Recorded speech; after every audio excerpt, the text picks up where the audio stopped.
It has just gone 9:30 on my clock, and I want us to start. This is the meeting of the Standing Committee of Public Accounts of the Provincial Legislature of the Western Cape. Let me make use of the opportunity to welcome all of you honorable members, as well as support staff members that are part of this meeting.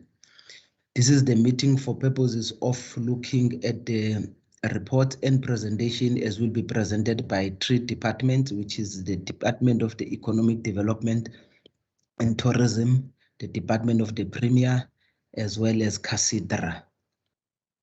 So the presentation has been sent to all of you, and some might also still be sent during the course of the meeting. Now, as we are about to start, members, can I just get an indication of members that are present? Good morning, Chair. My name is Derek America. I'm a member of the committee. Thank you very much, Honorable America. Good morning, Chair. My name is Matlodi Maseko and I'm a member of the Standing Committee. Thank you very much, Honorable Member. Good morning, Chairperson. Regan Allen, alternate standing in for Member Deirdre Bartman today. Thank you. Thank you very much, Honorable Member. Good morning, Chair. Melika Akako, member of the committee. Thank you. Andreas van der Westhuizen, an alternate member and Chair of Agriculture and therefore interested in the report by Casidra. Thanks very much, Honorable Member. Morning, Chairperson. I'm Nomi Nkondlo, member of the committee. Thanks very much, Honorable Member. Good. I think then if there's no further, thank you very much, Honorable Members. And now I just want to check also with us, we've got Ms. Lizelle Klute, as well as Dustin Davids, and also members of the IT as well for support. Now, I just wanted to check, Mr. Davids, are there any apologies maybe you might have received? Good morning, Chairperson. Good morning, members and departmental officials. Chair, yes, we received 2 apologies from Minister Maynier and Minister Meyer. They will not be able to attend today's proceedings, and we also received an apology from Member Bartman as well. She will not be, and Member Allen, I believe, is standing in for her. Yes. No, thank you very much for that. That's noted. Then, honorable members, I think the first presentation that we are going to have is the presentation from the Department of Economic Development. A presentation, I believe, was sent and distributed to members, and members might have had opportunity to familiarize themselves with the presentation. I must say it's a very comprehensive and very informative presentation. Now, Mr. David, do we have the delegation already with us? Chairperson, yes, we do have the delegation. It is led by the head of department, Mr. Solifori. Can we just hand over to Mr. Fori, and then Mr. Fori can introduce the delegation that is with? Thank you very much, Chairperson, and honourable members and honourable Chairperson. Again, thank you for inviting the department to brief the Standing Committee on Public Accounts on the issue of the Enterprise Development Booster Fund. I have with me this morning Mr. Rashid Tofi, who is the Deputy Director General of the Economic Operations Branch. Mr. Joshua Volmerans is going to do the bulk of the presentation, but Mr. Tofi will do some introductions. Joshua is the Director of Enterprise Development, and he's joined by Mr. Sharif Davids, who's the Deputy Director, Ms. Pat September, who's the Deputy Director, and Ms. Faye Darcy, who's the Director within the Economic Operations stream.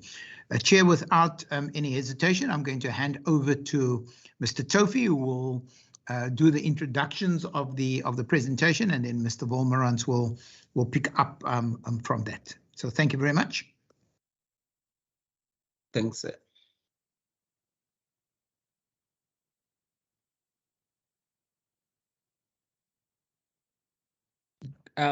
Honourable members and Chairperson, thank you very much for this opportunity, and HOD, thank you for the introduction. It's always great to actually have a moment to deep dive into a project that we do that I'm extremely proud of, and something that I think has been so crucial to our economy. Just a quick context is this is a program that started, 2 years ago, pre-COVID. It was something that we identified as being needed in our economy. It's part of our strategy. We have a multiple sort of approach to addressing the job creation dilemma in our province, and one of them was was to specifically focus on this important segment of small, medium, and micro enterprises across the province. And I think it's the distribution across the province that for me has been so rewarding and really valuable. So what we call the SME Booster Fund was exactly that. It's a fund that assists with the delivery of very specific job creation and retention. And unfortunately, in a COVID environment, sometimes you are just saving jobs, and also business expansion. And that's where we actually are able to then monitor and evaluate when a business is provided with some funding. How have we clearly demonstrated that they've employed an additional person, or they've retained an extra person in work? One key aspect of this program is that we work directly with partner organizations. So businesses themselves don't receive money in this program from the provincial government. We do it via partner organizations, and Josh will demonstrate how that process works. But we work with what I would call an intermediary organization, organizations who tended to us to the opportunity, who expressed how they have the skills and experience to access SMMEs in need, and they also have matched our funding. So quite an important aspect of this is sometimes they've matched it with training and development, they've matched it with funding, or they've matched it with their own expertise. So the fund, the impact, especially for a committee like this, goes beyond simply the amount of money that we put in. It has a sort of catalytic, almost multiplier effect, the little bit of money, relatively speaking, that we've put into the economy. So the focus of the fund has been about growing and enhancing the sustainability of small businesses in our society. I'll do the next slide, and then I will hand over to Joshua, who's really the sort of architect and also the manager of this program. So there's been 4 categories of support, and it's, I just want to make that clear. The first category is business development support, which is implemented through not-for-profit organization or institutions specifically aimed at SMEs. So business development is how do we, via this intermediary not-for-profit organization, provide support to individual businesses purely in them growing their businesses. The second category is where we focused on SMEs in distress. If there are any questions, Faye, who runs our Municipal Economic Support Unit, could speak about some of the wins and the challenges in that area. But this has been distributed across the province, so that we look at SMEs as part of the value chain, or the economic value chain within municipalities. The third one is municipal infrastructure projects, and I recently visited the one in Lanesburg, and it's amazing to see people who otherwise would not have been able to work in a sort of honorable, decent place. So there was a guy who's a painter, and he normally would do it from his house, but now he has a structure in which he can operate from, almost like a retail area. And so to provide even basic infrastructure to a struggling SME is very powerful, and we did this via municipalities, and we will show clearly which municipalities and how we selected those. And then lastly, there's this important part of enterprise and supplier development, and it actually speaks into the sort of second presentation that's going to happen today. But supplier development is just really so key, because not only do we want to help businesses, but we want to make sure that after we've helped them, they have a realistic chance of survival. And one chance of survival is if you manage to help somebody become a supplier into a larger business or into a corporate. So that's the categories, and I will hand over to Joshua Volmerans, who will take you through the rest of the presentation. Thank you, Josh, and over to you. Thank you so much, Mr. Tofi, much appreciated. Good morning, Chairperson and honorable members. I will just continue where Mr. Tofi left off in terms of the presentation.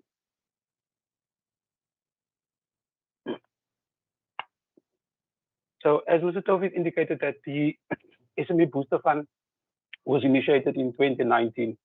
And the Booster Fund follows what we call a demand-led approach. And as it's about supporting and enhancing both public and private sector initiatives support SME development. So for us as a department, we acknowledge that there are a range of stakeholders in the SME space that are really doing excellent work in terms of supporting and developing SMEs in the province. And for us, I think what is critical with the Booster Fund is how do we look at partnering with some of these organizations. And as part of that partnering process, we're not only able to scale some of the projects that we do support, but we also then leverage additional funding for SMEs in the Western Cape. So the way the process started was there was a call for proposals, which resulted in over 100 applications being received. And the value of that funding, that in terms of the 100 applications, exceeded over 300 million rand. So clearly we can see there's a significant demand for the type of support that's needed to assist and support SMEs in this province. We developed a three-phase process in terms of the applications that was received. We had a pre-evaluation committee that looked predominantly at your compliance criteria, making sure that all applicants submitted the required documentation. We had also then had an evaluation committee that also then independently reviewed the content of these particular proposals and its alignment to the overall objectives. And after that process, they considered 37 proposals to meet the criteria in terms of the fund, and that then was taken through to an adjudication committee that did the final adjudication on the 37 applications. Based on that adjudication process, they approved 18 projects to be supported across the Western Cape. And the value of that funding of that 18 projects amounted to 34.46 million over a period of 2 years. During the project, and especially at the beginning, one of the projects had to be cancelled, and then the other one was cancelled subsequently during the implementation process. One of the organizations, for example, Quebeca, was significantly impacted on by COVID-19, and they were unable to comply with some of the requirements, and they, as an organization, came to us because a lot of the importation of bicycles and equipment was from China. And since 2019, already China was under lockdown, so all of their imports basically was held up, and therefore they couldn't continue with the project. The other organization was Floatis, but I'll provide some greater detail linked to that later in the presentation. So just as a context in terms of the challenges that we've picked up, pre-COVID, South Africa was dealing with various economic challenges such as your ratings downgrade, there was a decline in our economic growth rate, and also around 2020, your growth GDP or gross domestic product contracted by 8.2%. And I think the economic impact of the lockdown also resulted in the significant closures of businesses, which especially included small, medium, and micro enterprises. So the Booster Fund, I think one of the challenges that they obviously encountered when, as Mr. Tofi indicated, in 2019, the Booster Fund was launched in the absence of any COVID-19 experience. So a lot of the engagement was about face-to-face learning, engagements, and incubation and training that would be provided by these organizations. Obviously, given the impact of COVID-19, they had to pivot all their operations from physical engagements essentially to virtual engagements. And obviously linked to that, there were significant challenges. So some of the organizations, especially those that operated in certain localities, there was issues around access to computers, and also the issues around data cost was a particular challenge for some of these organizations. So this also, given the closure and level 5 lockdown starting in 26th of March 2020, impacted it in terms of the implementation of these particular projects. So some of them have just started, and then everything had to be basically stopped, which then resulted in delays in terms of the finalization of these projects that were approved for implementation. I will expand a bit more on the slide, but just to give an indication that to date, as at end of June, 9 of the 16 projects that was ongoing has been concluded. We're expecting another 3 that by the end of September will be concluded, and by the end of December, the remaining 4 projects will be completed. And a large part of these delays obviously has been as a consequence of the impact of COVID-19, and our businesses had to pivot and reorganize how the projects would be implemented. I will just provide a short overview of some of the projects that we've supported. So the first one is the Labit Enterprise Development Program.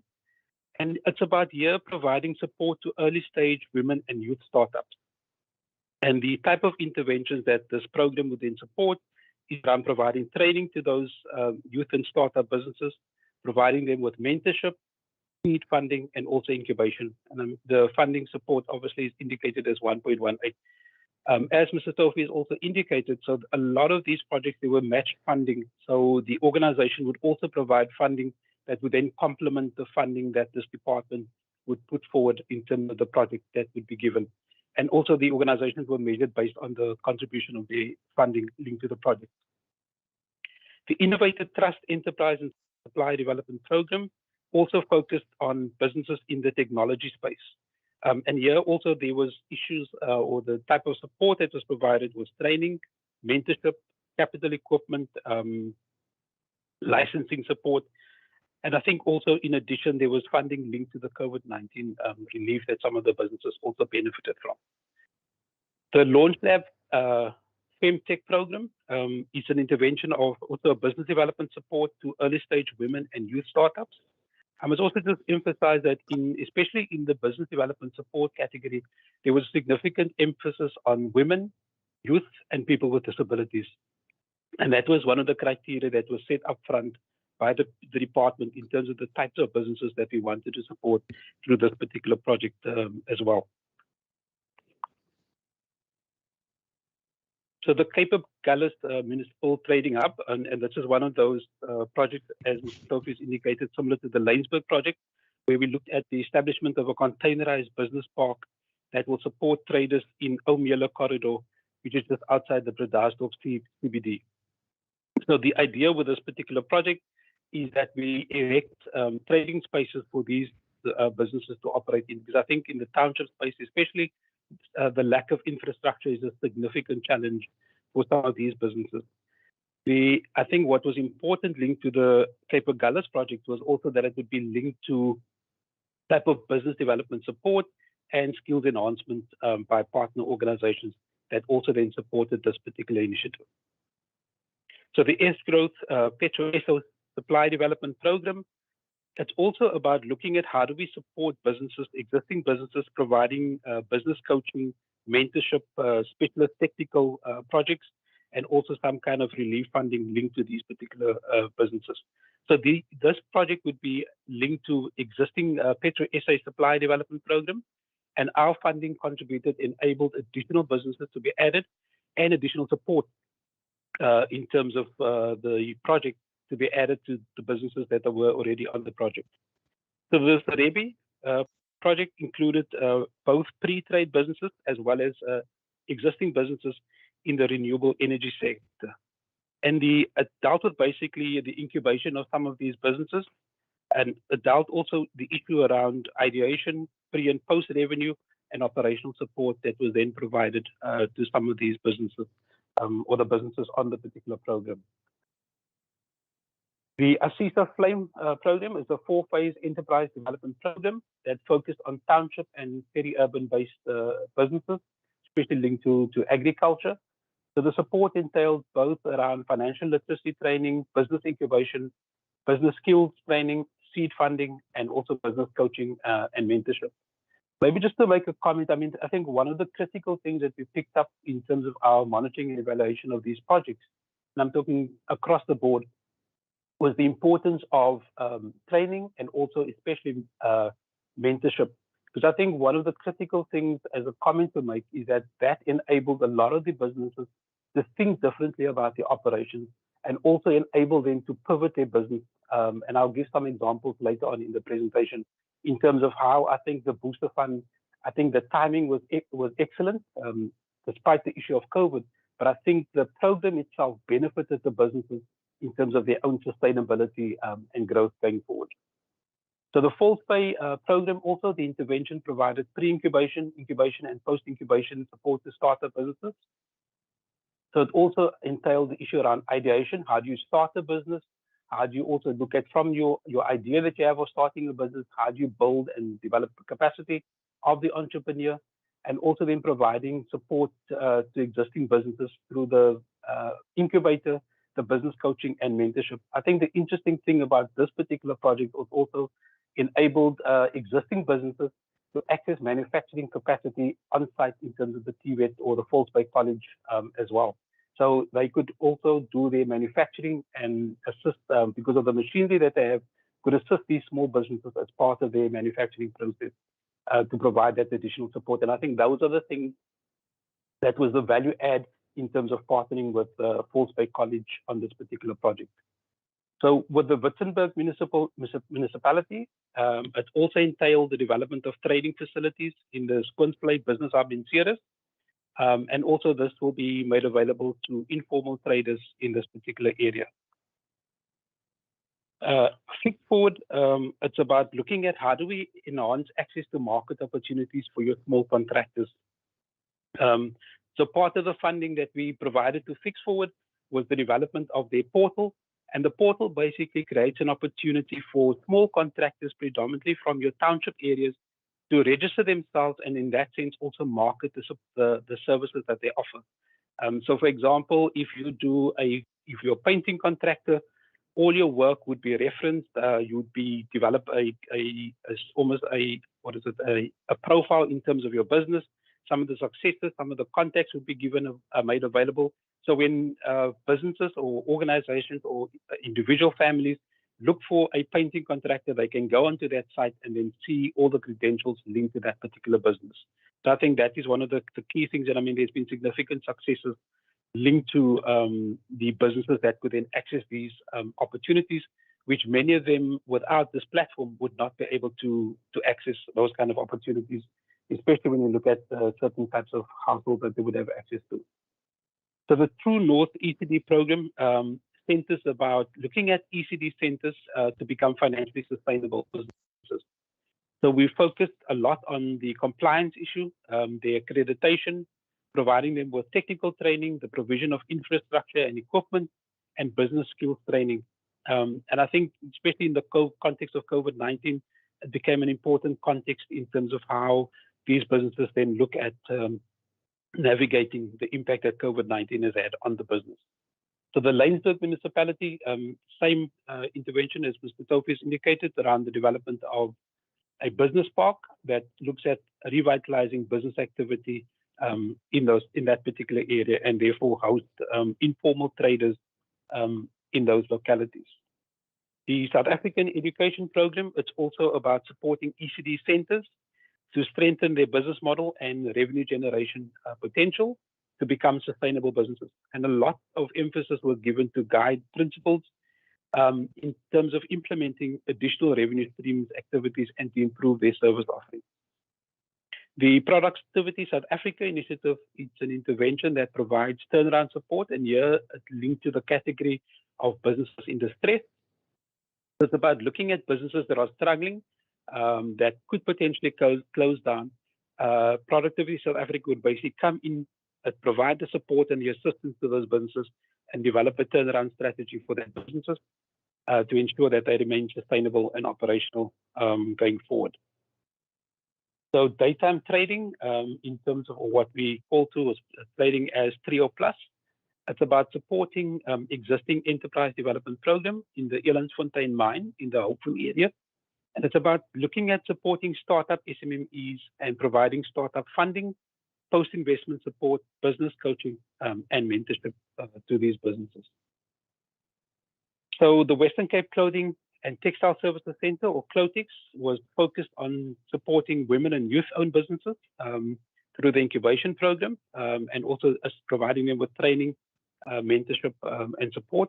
We'll provide some more details on this one in the later slide. And then the Kalicha Business or Bandwidth Bond focused on supporting women and youth-owned businesses through an exponential learning experience of what they refer to as the top tech tools, which is available to aid and grow the development of these particular businesses in the Kalicha and surrounding areas. So that is basically the overall budget that was provided. And just to give you an indication on the slight variance in terms of the actual budget versus the budget we indicated. So edge growth, there was a saving of 700,000 Rand on the particular project. because they managed to build in efficiencies, and obviously the quotes or the pricing came in much cheaper than what was anticipated. So there was a savings on that particular project. There was also a saving of 73,000 Rand on that particular project in terms of the false pay. And then with Clotix, there was a saving of 1.5 million because the project was not completed. And the department took a decision because there were some governance challenges in the organization. And also in terms of the way the project was set up, in terms of the transfer payment agreement, they did not meet certain deliverables and they could not provide us with the evidence, and hence the department could not release funding to the organization. So hence the funding was not then therefore given to that organization, and hence the saving of 1.5 million Rand linked to the particular project. So just in terms of some of the, I think, the achievements linked to the various projects, we've got the businesses listed linked to each of these different 16 projects that I've outlined before. I'm not necessarily, Chair, going to go through each and every one of them, but I mean, there's indications of the business that was assisted, the business that was sustained, the number of jobs that was sustained, and the number of jobs that were created through this particular intervention. And Chair, we can see that we supported, and this is only for those 9 projects that was completed by the end of June. We assisted 172 businesses. Of that, 155 were sustained. We sustained 1,733 jobs, and jobs created through those 9 projects were 247 jobs that were created through this intervention. So there's 3 projects here that are closing by the end of September. And there we've assisted through those 3 projects, 124 businesses. We've sustained all 124 businesses. We've also sustained 189 jobs. And then just jobs created and the business that we will obviously be able to provide after the project is concluded, and we'll be able to gather that kind of information as part of our monitoring process on this particular projects. The 4 projects that are concluding at the end of December this financial year, we've assisted 80 out of the businesses out of those 4 initiatives.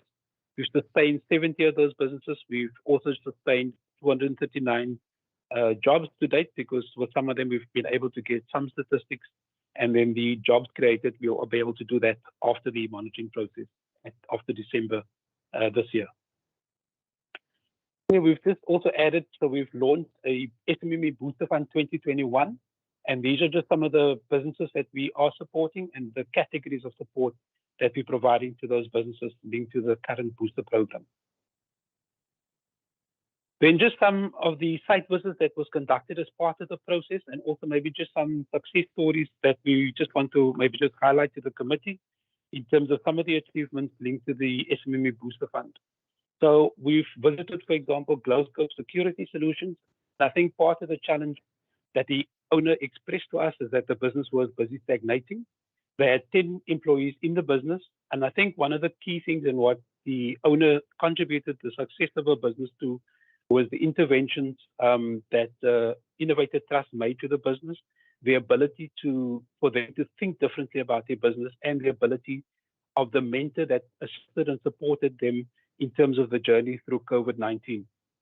And I think what was critical, the business basically pivoted a security company that provides security fencing, they provide alarms, and that is their core business.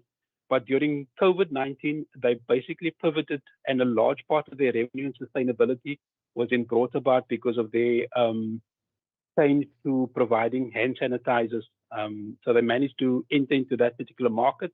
And what they've also done in terms of pivoting their business was to also manufacture these sanitizing dispensing machines. And they also, at the time when we visited the business, looking at pitching it to Woolworths was one of the clients that they were looking at it, but it's the automated one that senses the hand and then automatically releases the spray. That business have been able to grow during the pandemic from 10 employees to 23 staff members.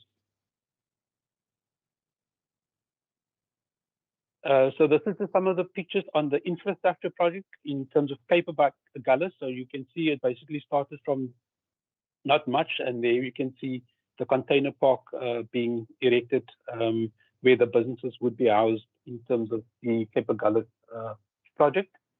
Integram Solutions, also we visited this business with our HOD and Minister. And I think what was important is how they were able to, also because of the mentoring support that they received, be able to also assist in terms of their business sustainability, and because of the funding that they received through the particular project, it also assisted them in terms of maintaining some of the operational costs in terms of keeping the business afloat, which was quite critical for their success. This is another infrastructure project in Laingsburg, and these are just some of the trading spaces that was funded. This is also the infrastructure one in Witzenberg, which opens in September. And you can see from basically an empty piece of land to where we've got containerized premises for these businesses to operate from. This is also just some of the innovator businesses. And this is about more in the tech space in terms of the type of support that we provide to these businesses.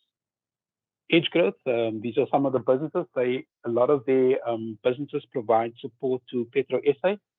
So these are just some of the pics that we took as part of our site visits to these businesses as well. I will hand over, Chair, to Mr. Tofi just to conclude the presentation. Thank you.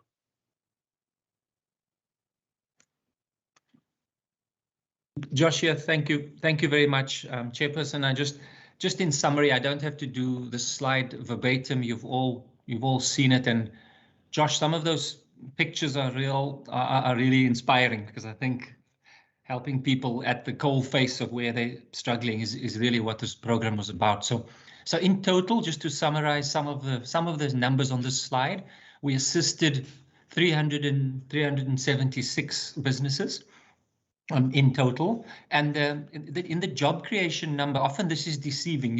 247 is the direct number of jobs so far that's been created, but I don't think we often calculate the downstream economic spin-off of what a job like that means to a family, so, and the jobs that then, the indirect jobs that then get created, sometimes that can be tenfold of these direct jobs.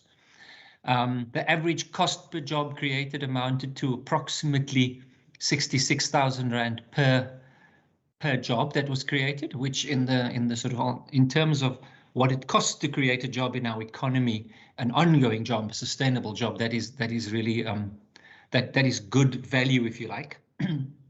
59%, almost 60% of the businesses that we surveyed indicated that their revenues had increased, and that's the key part, is that we're trying to see job growth. Of course, these jobs sustained create livelihoods for families, and sometimes one job in a family can mean it supports 10 people, not to mention their extended family, and in wherever they may be living and benefiting from this extra job that's created. And of course, in addition, what we didn't expect was that COVID-19 would hit, lockdown would hit, and the timing, as Josh said, was perfect. And then, as you saw from the presentation, the majority of our funding went directly to SMEs, and I think that's what's rewarding. There's very little that goes to the management of it, so it's one of the most direct spends on small businesses. So, Chairperson and Josh and team, I just want to acknowledge you, your whole team.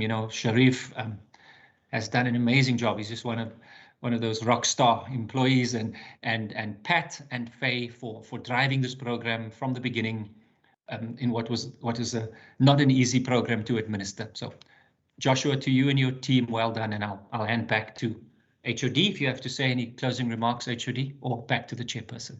Thank you very much. No, thank you very much, Chairperson. We'll go straight back to you, sir, for questions and comments. Thank you. Thank you very much, HOD. Honorable members, can I get an indication of members who would like to ask point of clarity, questions, or would like to make comments in general? Can I get that indication? I see Honorable Maseko, Honorable Ngondlo, Honorable Reagan Allen. In that order, honorable members. Thank you very much, Chair. I just want to also really salute the team and the department for the sterling job that they are doing with the SMEs. Some of us, we have visited and we have seen some of the job that they are doing. Just one question. I don't have a lot of questions. And also before I ask the question, I just also have to say that to HOD, you know, also ourselves, we always ask how many jobs did you create, and forgetting the jobs that you always sustain by being proactive in dealing with the challenges that as you foresee them. But one question is, for those 2 companies that you mentioned that you had to cancel the funding to them, how much was allocated to them? And then didn't you maybe think about replacing with the other companies that were there that you shortlisted that just you couldn't fund them because you had an allocation that you have given?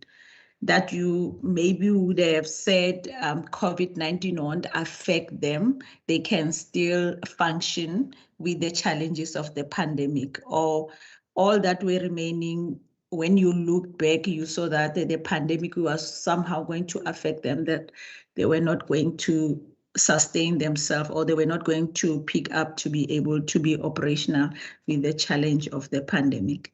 That's all that I have, Chair, for now. Thank you very much. Thank you very much, Honorable Maseko. Honorable Ale.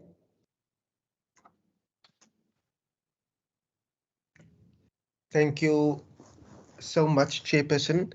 I would firstly like to commend the department. It was refreshing, Chairperson, to listen to the presentation and to understand that in terms of the pre-evaluation and the project evaluation, together with post-project adjudication processes being conducted, speaks to the commitment from the department to ensure that funds are spent allocatively. So I'm delighted to hear that. I wanted to double check in terms of a spread across the province. Are we able to get some understanding of the spread to see that the regions or municipalities that were basically boosted by the project, in a sense, to see that what is the spread? Because I am delighted that all projects will be completed in terms of one of the slides where the end of December, further slide, completed by the end of December. So those are encouraging words, and then also to see how the projects that are currently approved, when does that kick in terms of the slide on the headline says SMME Booster Fund 2021. When does that one kick in? But I am delighted, Chairperson, to have listened and to see but I'm interested in the spread, how it was spread across the province. And if we could potentially hear a little more on the pivoting of certain businesses. I find that always interesting how businesses are able to pivot to not only generate further money, but then access new markets. If we are able to hear some of the, if the department maybe have 1 or 2 of those stories, because it's always in terms of we get a presentation and the description on a particular program is fairly detailed, but if we can get some of those startups that were in an incubator, how they pivoted, etc. If there is some of those major success stories. But I want to commend the department. This is an amazing project, and I'm delighted that one of the SMME booster funds that were approved is within an area where I work, and I've seen the work that they are doing. So I am extremely delighted. Thank you. Thank you very much, Honorable Nkondlo. No, thank you, Chair, and thank you for the presentation. I think one question from me on the spread the project, I think is covered by Member Allen, because I just want to understand. I see municipalities, so in other areas it mentions where these projects are at. So it will help if one just get an understanding of the GIS mapping of these projects. Where are they in terms of the geography of benefit? Chair, my other question here is that given the fact that the project was done through intermediaries, can it be explained out of the 31.5 million, which was the cost of the project, at this point, what would have been the percentage that goes to project admin costs, also operations versus what goes directly as a cost to the SMME who is a beneficiary? So I'm not sure whether the colleagues can at least be able to give such an indication. I think I think it is the HOD, if I'm not mistaken, in the last slide, mentioned that the cost of a job is about 66,000 and something. And when you calculate that against the number of jobs that have been created, what would be that number if one were to just do the math lit? I would appreciate that assistance, but also just to check, are these new jobs or jobs that were retained? One goes back to what DDG Tofi spoke about the project objectives. It was new jobs to be created and jobs to be retained. So I just want to understand the number of jobs, about the 200 plus that was mentioned there. Are these new jobs from these businesses, or these are jobs that were retained from the ones that had already were already in those businesses? I think my last one, Chair, for now, is I just want to understand, in as far as the projects that are linked to the municipalities, and also I see bandwidth ban, which is also I understand bandwidth ban is an agency that is supported by the City of Cape Town.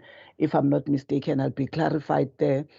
So I'm just trying to understand that this fund to these municipalities, what is the relationship between this work that was done with these municipalities and how were municipalities applying?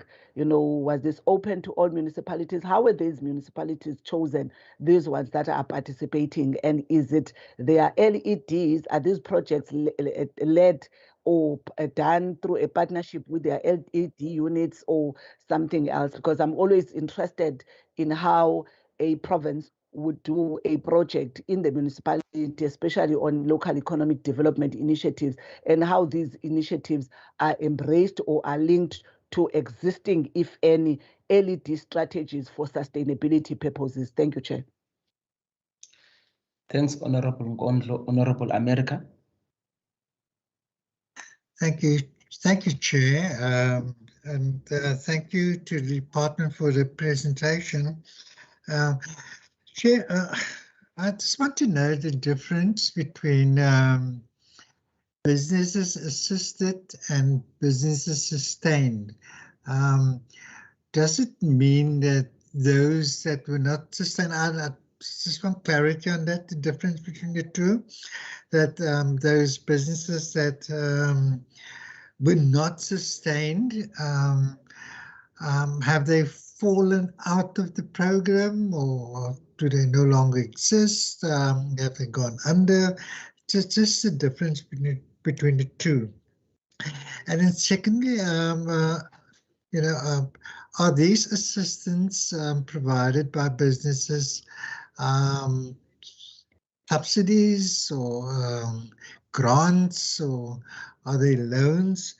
And thirdly, in terms of Productivity South Africa is reporting to the national government in terms of the report to the Department of Labour. What's the sort of mechanisms that are in place that result into accountability from Productivity South Africa to the department in relation to the businesses that are supported. Thank you, Chair. Thank you very much, Honorable America. Just maybe if I also give, if there are no further members, just HOD, just one or two from my side as well. I just wanted to, I must say it's a very good and a very comprehensive report of some success stories that are there. I just wanted to check whether have there been any standing committees or departments that have done some oversight in these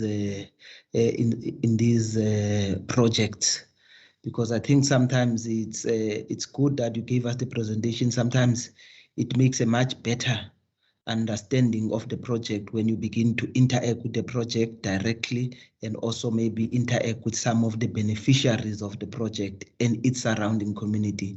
Just wanted to check whether has that been done. And I also wanted to check, I see there were 18 out of 34 that were approved, amounting to 34.46 million. And now, then there was a report that says that 9 out of 16 has been completed. I take it that the 2 are the one that had to close down because of COVID. I just want maybe if I can just get an explanation to that. I think also that 18 out of 20 out of 34 that were maybe what was the criteria that was used in selecting this. Lastly, on the booster project, there is a project called True North, which seems to be assisting ECDs. The way I take it, it's an ECD related project. Now, and then it's a view of we want to make ECD sustainable. Now, I believe ECD will forever be relying on how do you really want to achieve that? Because my understanding of ECD, if it's early childhood development project, is they will always be maybe relying on grant funding, or how do you really want to make this to be a sustainable? How do you, there might be something I'm missing there. Maybe if some more explanation that can be given, it might clear this misunderstanding I might have in my head. Thank you very much, HOD. Thank you very much, Chair. I'm going to obviously ask both. Okay, just before you start, sorry? HOD, Honorable Ngonjo, is your hand still up, or was it a legacy hand, not an old hand? Oh, thank you, HOD. Thank you. So I'm going to hand over to DDG Tofi, who will be answering a majority of the questions, and of course, Joshua Wolmerans will be assisting him, Chair. So it is the question from Honourable Masejo on the 2 companies that had terminated, and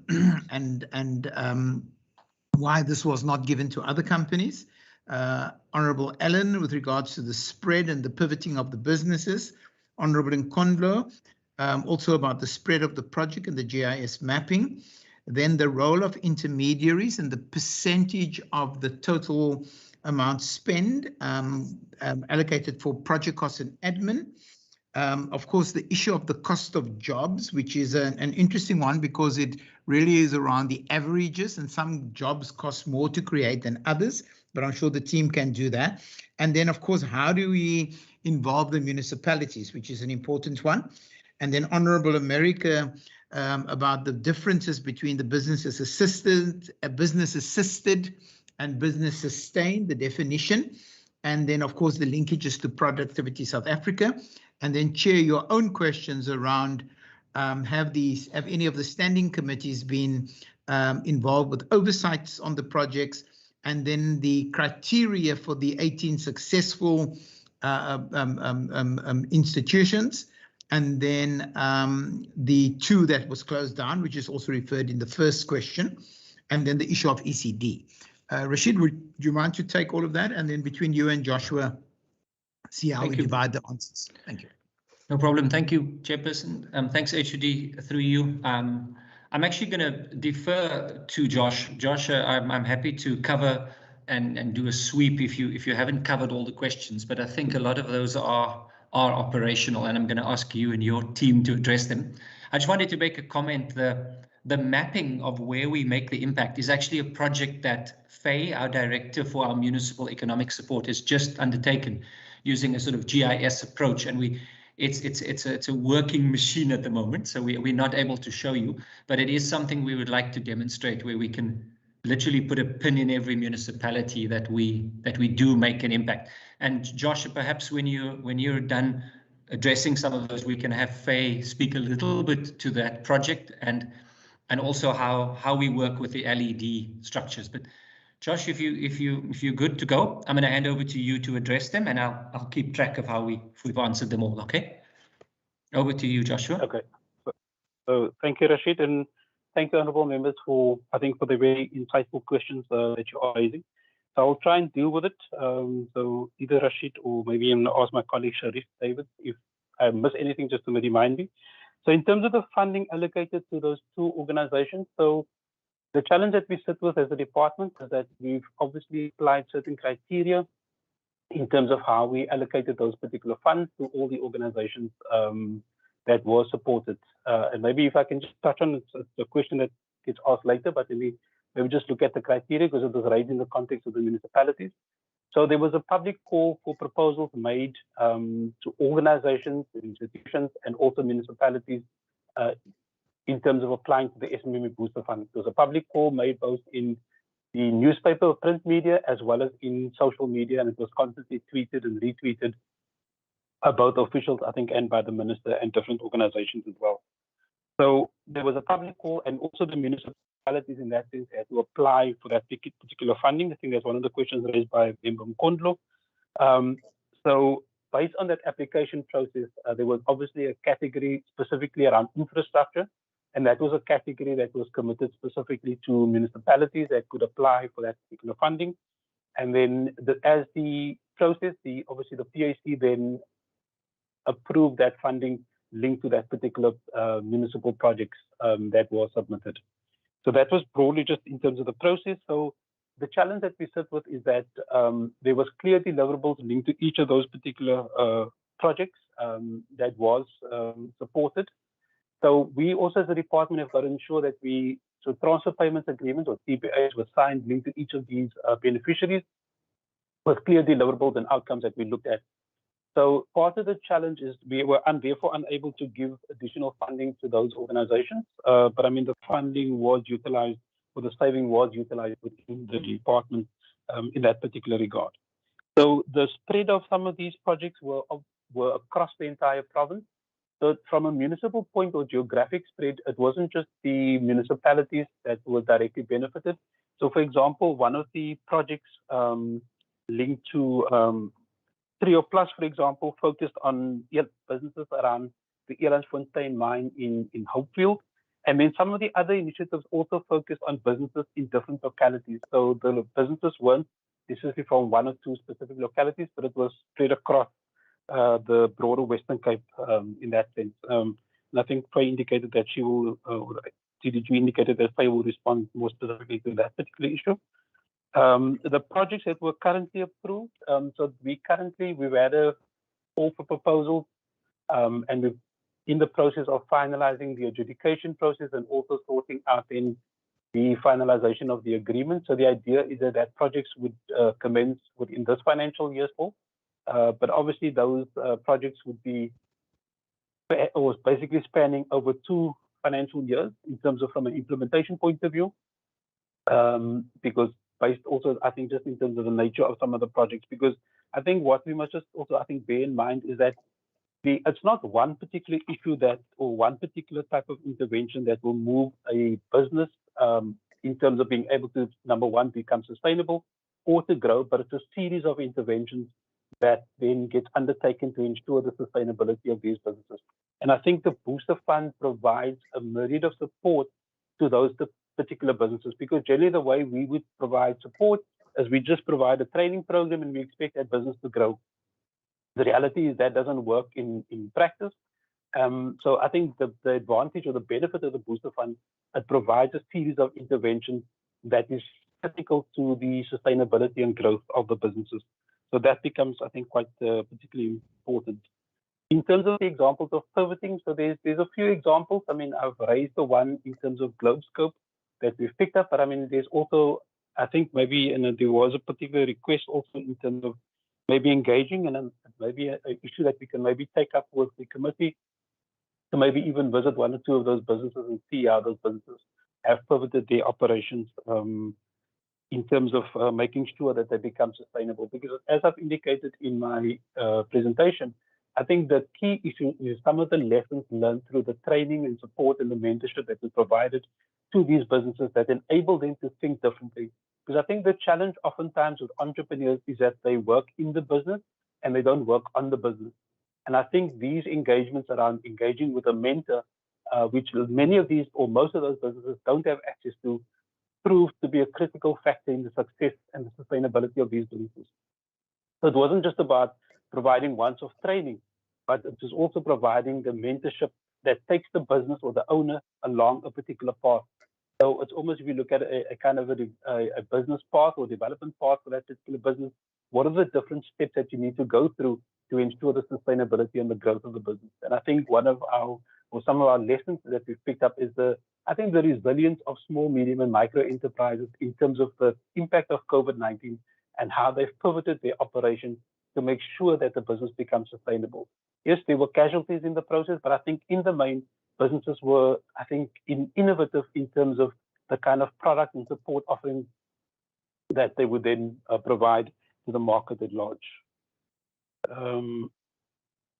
So in terms of the funding to intermediaries versus beneficiaries, so as the DDG has also indicated, the predominantly most of the funding went directly to those particular small businesses. I don't have an exact figure at the moment, but there was no project admin fees that was given or paid to those organizations. What we also tried as part of our evaluation process, ensure that one of the criteria we looked at is the percentage contribution that will go directly to the small, medium, and micro enterprises. Because oftentimes with some of these projects, we find there's a lot of costs or admin costs that get built in terms of sustaining the operations of those organizations. And that was one of the clear criteria in terms of the Booster Fund, is that we're not going to fund the operations of an organization. The funding must directly benefit the small, medium, and micro enterprises. So I think that was, one of the criteria that we set as part of the Booster Fund, is that the fund is not there to support the operations of an intermediary, but the support is to assist the small, medium, and micro enterprise through a range of interventions. So the number of jobs created, as I indicated, that's 247. So that is the actual jobs or new jobs that were created.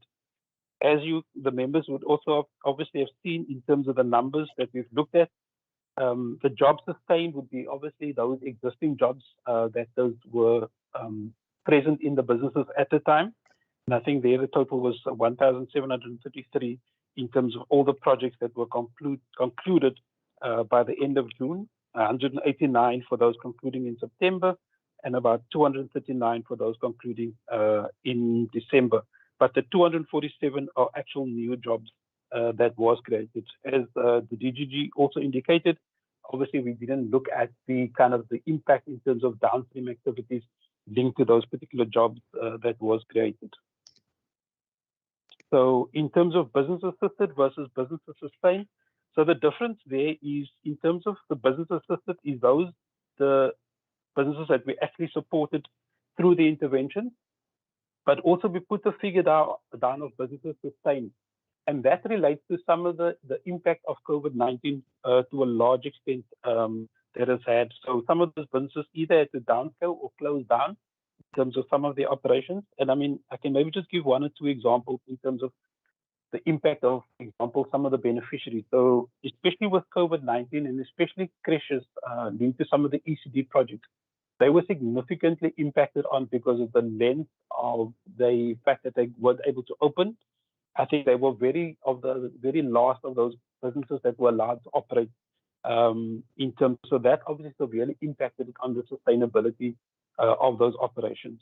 One of the other projects that we also supported, there was a huge state-owned entity that obviously also had their own financial challenges, and they also significantly cut the budget and the contracts that some of the businesses that was on the program could access. So that obviously impacted on the sustainability of some of those businesses.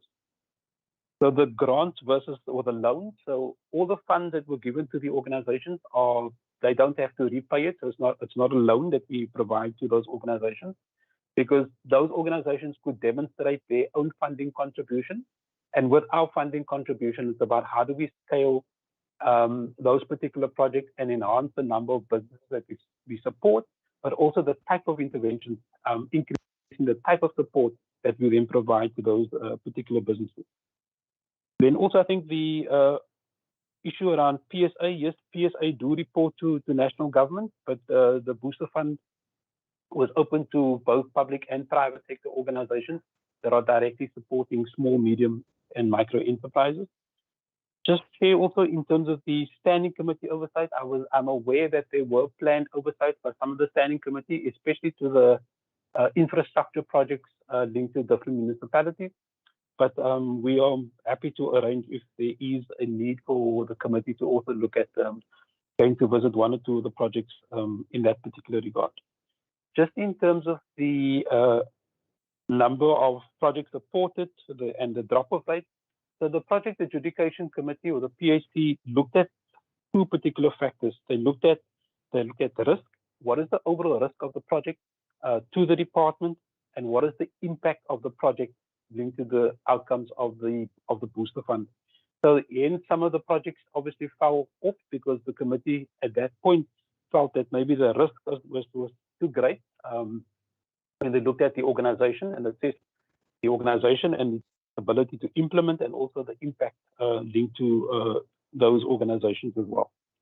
So True North, in terms of the ECD, how to make them more sustainable, I think, Chair, the issue there is around looking at other revenue streams for the business. You know, what else could the business do? And it's also enabling the principals to look at their business and their operations differently. How do they also build in efficiencies in terms of their operations? Part of it also was then, in that sense, trying to ensure the sustainability of some of these operations. I think I've tried to cover as many of the questions as I could that was raised. I may have skipped one or two or missed one or two, Chair, but I think I've covered most of it. Thank you. Thank you, Joshua. Chair, we've obviously traversed the four questions, so I'm handing back over to you, sir. Thank you. Thank you very much, HOD, and I see there seems to be no further hands for follow-ups or something like that. I think then you have answered most of the question. Thank you very much, HOD, and also to the rest of your staff members that have actually accompanied you. As I've said, that it was a very comprehensive and a very good presentation. But obviously, it's not that I'm a doubting Thomas, but sometimes it's always good to see some of these things in practice, practically. But otherwise, it's thank you very much. It's a very good presentation. Thank you very much for actually always being available. Again, I always say to departments that we are not inviting departments just for the sake of inviting them. We also want to make sure that where we must give credit, we'll give credit, but where we must criticize, we'll criticize and say that, look, we think this thing should have been done this way or that way. But thank you very much, HOD. I don't know whether there anything you'd like to say. No, thank you, Chair. And just to thank you and the committee for the questions posed. And just to advise, we are always at your service to respond to questions. So thank you very much. And also to the team, thanks for the inputs. Thank you very much. Now, honorable members, without us wasting time, we are going to move to the Department of the Premier. I see Dr. Malila is already available. And I think without any waste of time, I'm going to hand over to the Department of the Premier to make the presentation around the issues of public procurement. Thank you very much. Thank you very much, Chair. And thank you very much, Chair. I just want to confirm, can you hear me, Honourable Member Mvumbi? Yes, DG. Wonderful. Thank you very much. Chair, thank you for the opportunity, and also good morning to all the members and also to our colleagues in the Treasury, as well as our colleagues in the Department of Economic Development and Tourism. Chair, we received a request to brief the committee on the implementation of the economic procurement policy within the Western Cape government.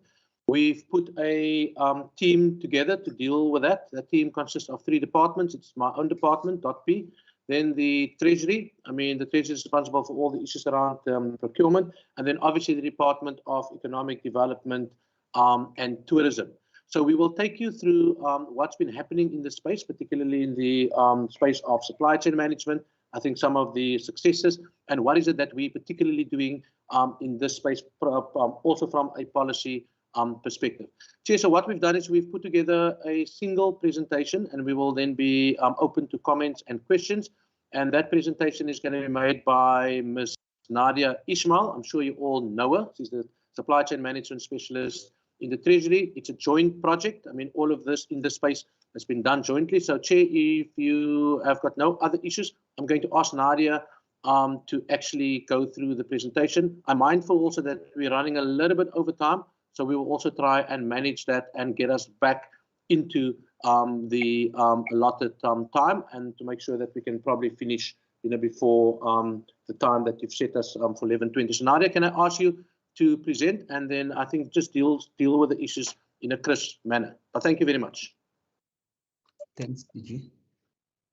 Thank you, DG. It is Nadia Ibrahim, not Ismail. That's the other Nadia in Treasury. So just correction, DG. I'm disappointed you forgot this. Oh my gosh. All right, I'm going to share the presentation from my side. Kindly indicate if you can see the presentation, Chair. Yes, it's visible. Thank you very much. Right, I'm just going to put it in slideshow.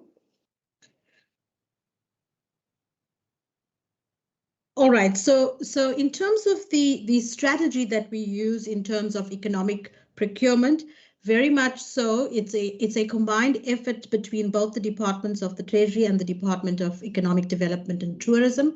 So the main purpose in how we lever the strategy that we use for using procurement as a lever is to provide a unified transversal approach that is focused on maximizing economic impact of public procurement in the Western Cape, with a special focus on the development of SMMEs, businesses located in townships, rural areas, and secondary towns. And I think you've heard extensively on some of the work on the booster fund that the Department of Economic Development and Tourism has already presented on.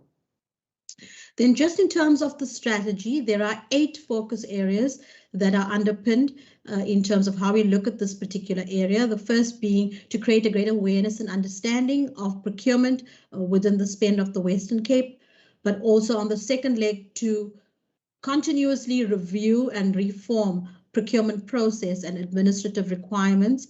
And the third leg being looking at a biennial survey around suppliers and how they perceive and receive this kind of service. And then the fourth being establishing and maintaining a community vendor database and looking at how do we impact on EMEs to compete with regard to specific contracts. The fifth being strengthening and looking at a critical focus on data capabilities, and particularly in how we use our supplier database across the Western Cape government to do this. And then the establishment of a public-facing portal that builds on the existing IT infrastructure that provides the necessary enablement. The 7 being an expanded economic focus to strategic sourcing. And the 8th area looking at a strengthened capacity within the Western Cape to scale up on focused supplier and enterprise development and programs to improve supplier performance. What I must highlight that within the procurement space, it is an integrated approach that we use. So how do we use our specific supply chains in the province and the collective effort together with our Department of Economic Development and the Department of the Premier to position the efforts that we currently focus on. So what I've attempted to do here is to depict to you in terms of the 8 focus areas, how we underpin that. So SMME spend, looking more particularly on EMEs and QSEs and BE companies, and how do we look at geo-mapping businesses and with particular focus on regional spend and looking in the long term around sustainable green economy as well. It's one of the things that we're wanting to project and look at.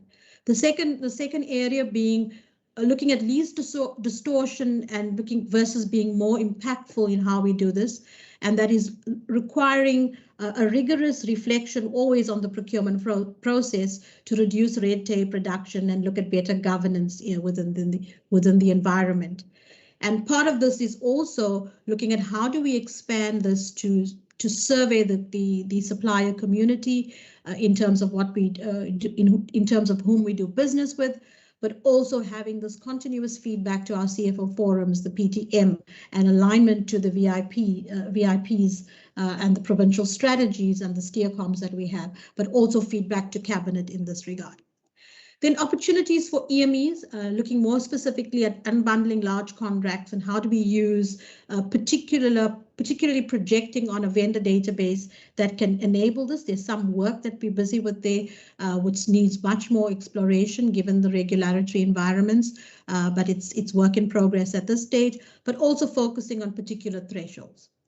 Data, I think, over the last 2 years, there's been a huge focus on data and data analysis and how we use M&E in the space, particularly using business intelligence and BI tools and toolkits to be able to expand our capacity across the supply database, but also focus on critical areas that we could monitor and look at room for improvement on. Then the 6th area, it's about access to markets and how do we go beyond, looking at SMMEs that go beyond government. And it's part of some of the work that DDAT has been doing in looking at creating the broader capacity within the environment of procurement. And then the selections of sectors, industries and commodities, more broader SMME growth and looking at dedicated capacity on how we do this. And within the procurement space, more particularly, having to include economic impact assessments within our procurement planning stage became an important endeavor that we're busy with as well. And then obviously enterprise development, looking at supplier selection, entry and exit, and some of the Western Cape government ESD focus that the Department of Economic Development is busy with. Then I'm going to speak to the 2 legs. One is which the critical focus on the SEM strategy in terms of the Western Cape government, and then the broader context of how you look at economic enablement through the procurement in terms of the broader supplier market and some of the projects that the Department of Economic Development is busy with. So in terms of supply chain, it is underpinned by the broader Western Cape government supply chain strategy that focuses on governance, which is basically looking at strategy and a control environment, and how do we standardize and look at procedures and our functional operations, and then managing risk-sensitive issues as well as responsibility and accountability in that space, but collectively looking at contract management and positivity in our audit outcomes, but linking back into what we call an embedded good governance environment. The second leg being around capacitation and development. So how do we look at a dedicated structure within the supply chain focus? How do we look at the collective supply chains amongst our 13 departments, but also look at practices and training and development that provide an enabling environment that optimizes on that, on mainstreaming procurement in a particular way. But in addition, how do we focus on our suppliers? Because you cannot do this without taking the suppliers with you. The little yellow text at the bottom shows the linkages to the 8 areas that I've mentioned in the previous slides, that I've spoke to earlier. And then the third leg is strategic procurement. So how do we choose particular commodities and that enable us using procurement as a lever for empowerment and socioeconomic development, but at the same time also looking at balancing our service delivery objectives as well as getting value for money in that space. And so looking at those particular commodities that we could actually mainstream in that regard. The fourth, not least, but last but not least, is quite an important factor within how we look at improvements within the procurement space, and that is about looking about enterprise content management, information management, creating the levels of institutional memory, but also using technology as an enabler, and to look at leveraging of what we have as information sets in our financial systems, but also mainstreaming and looking at procurement planning as well as our e-procurement system that enables leverage in this space. Then giving a little bit more, thinking around how do we look at embedded good governance? It is about uniformity and standardization in practice and procedure, and instilling that within every procurement process in the province. And that is, we've done this over the years through the issuance of treasury instructions, as well as having a blueprint accounting office system with minimum standards in the province that each of our departments have. There is an envisaged revision of that to be issued in September this year, in terms of the current one that we have in place. Huge focus on procurement planning over the years and linking that to the budget. And in this year, we've actually implemented a procurement planning toolkit to allow our departments to plan more optimally and allow them to link that to their budget conversations. And then a critical focus on knowledge management and institutional memory, and how do we use our web page and various mechanisms with the province to mainstream institutional memory, best practices and the like. And then monitoring and evaluation, and surveillance. So the PDR is one of the mechanisms that we're looking at greater transparency on. Some huge work and effort in that, but also a huge space to still go in terms of data credibility and systems, because one of the things that we do have is numerous systems that are in place within the procurement space, and bringing them together is a challenge, and we use the BI model in that regard. So SEM assessments has also been pivotal in this space, as well as looking at performance information, and we do that to support our departments in terms of what we call SEM insight reports. In terms of the technology space, there's three critical areas that we focus on. One is on planning, and planning being around the procurement planning toolkit that I've mentioned. The second is on operations, and this is the e-procurement system that we use together with the supplier databases that provide the body of evidence, as well as looking at suppliers that are vetted and that can do business with government. And then the fourth being looking at financial integration and how that interplays with our financial systems, which is our BAS, Logos, and Vulindlela systems. But in order to look at that performance information and be able to report on that and to monitor that, we need to bring everything into one space. And we have to do this on a manual space, and what we call in the tech language an operational data store, in which we use business intelligence capabilities to kind of dissect and bring that information to the fore. So the thinking is about having one source of facts that we all use in the province to kind of get that insight into areas of improvement and what can we leverage of. The results being, at this point, we're giving insights into that, allowing our departments to be able to reflect on their performance and look at possible improvements. The other being the public disclosure report, looking at transparency and accountability in the space. Okay. Then in terms of support and development, and looking at ICT levers for that in terms of catalysts for change, one of which the areas that we're currently exploring is the customer relationship management.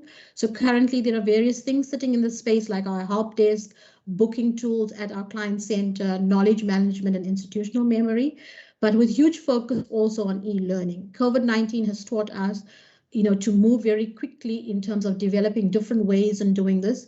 So webinars, the videos, and the Moodle platform are some of the things that we're actually exploring and have implemented to a certain extent already, and looking at further improvement going forward. Our web enablement, looking at the brand, the information, frequently asked questions, what we do and how we do it is critical in terms of mainstreaming and how we project the capability of public procurement going forward. Then in terms of client support, and I think we spent a lot of time in the last 2 years mainstreaming critically, how do we look at client support differently? And it is broken up in these particular areas that you see on the screen before you, part of which is managing the service desk. So looking at, how do we look at query handling, both on the government side, as well as anybody that comes in from the public, and more critically, our suppliers. So having that full-time service capability to deal with queries and query handling is critical in that space. Then in terms of the second leg, it's key learning. And then, looking at training, videos, podcasts, webinars, supplier open days, and different web enablement that would project learning at all times. And then using technology to enable that. So the e-procurement, the Western Cape Supplier Database, the Central Supplier Days, mainstreaming the good governance mechanism, but also allowing space in which you could see and control this in a way that you can afford the necessary redress very appropriately. Then complaints handling, mediation and redress. We do that on behalf of our 13 departments where there's an escalation to us. And we need to intervene. So using complaints handling very critically in that space. And then service management, and I spoke to that earlier on the PDR. We have also launched the Procurement Client Center in May this year officially, in terms of where we have our suppliers come directly to the Western Cape government, which is manned by the Treasury Office.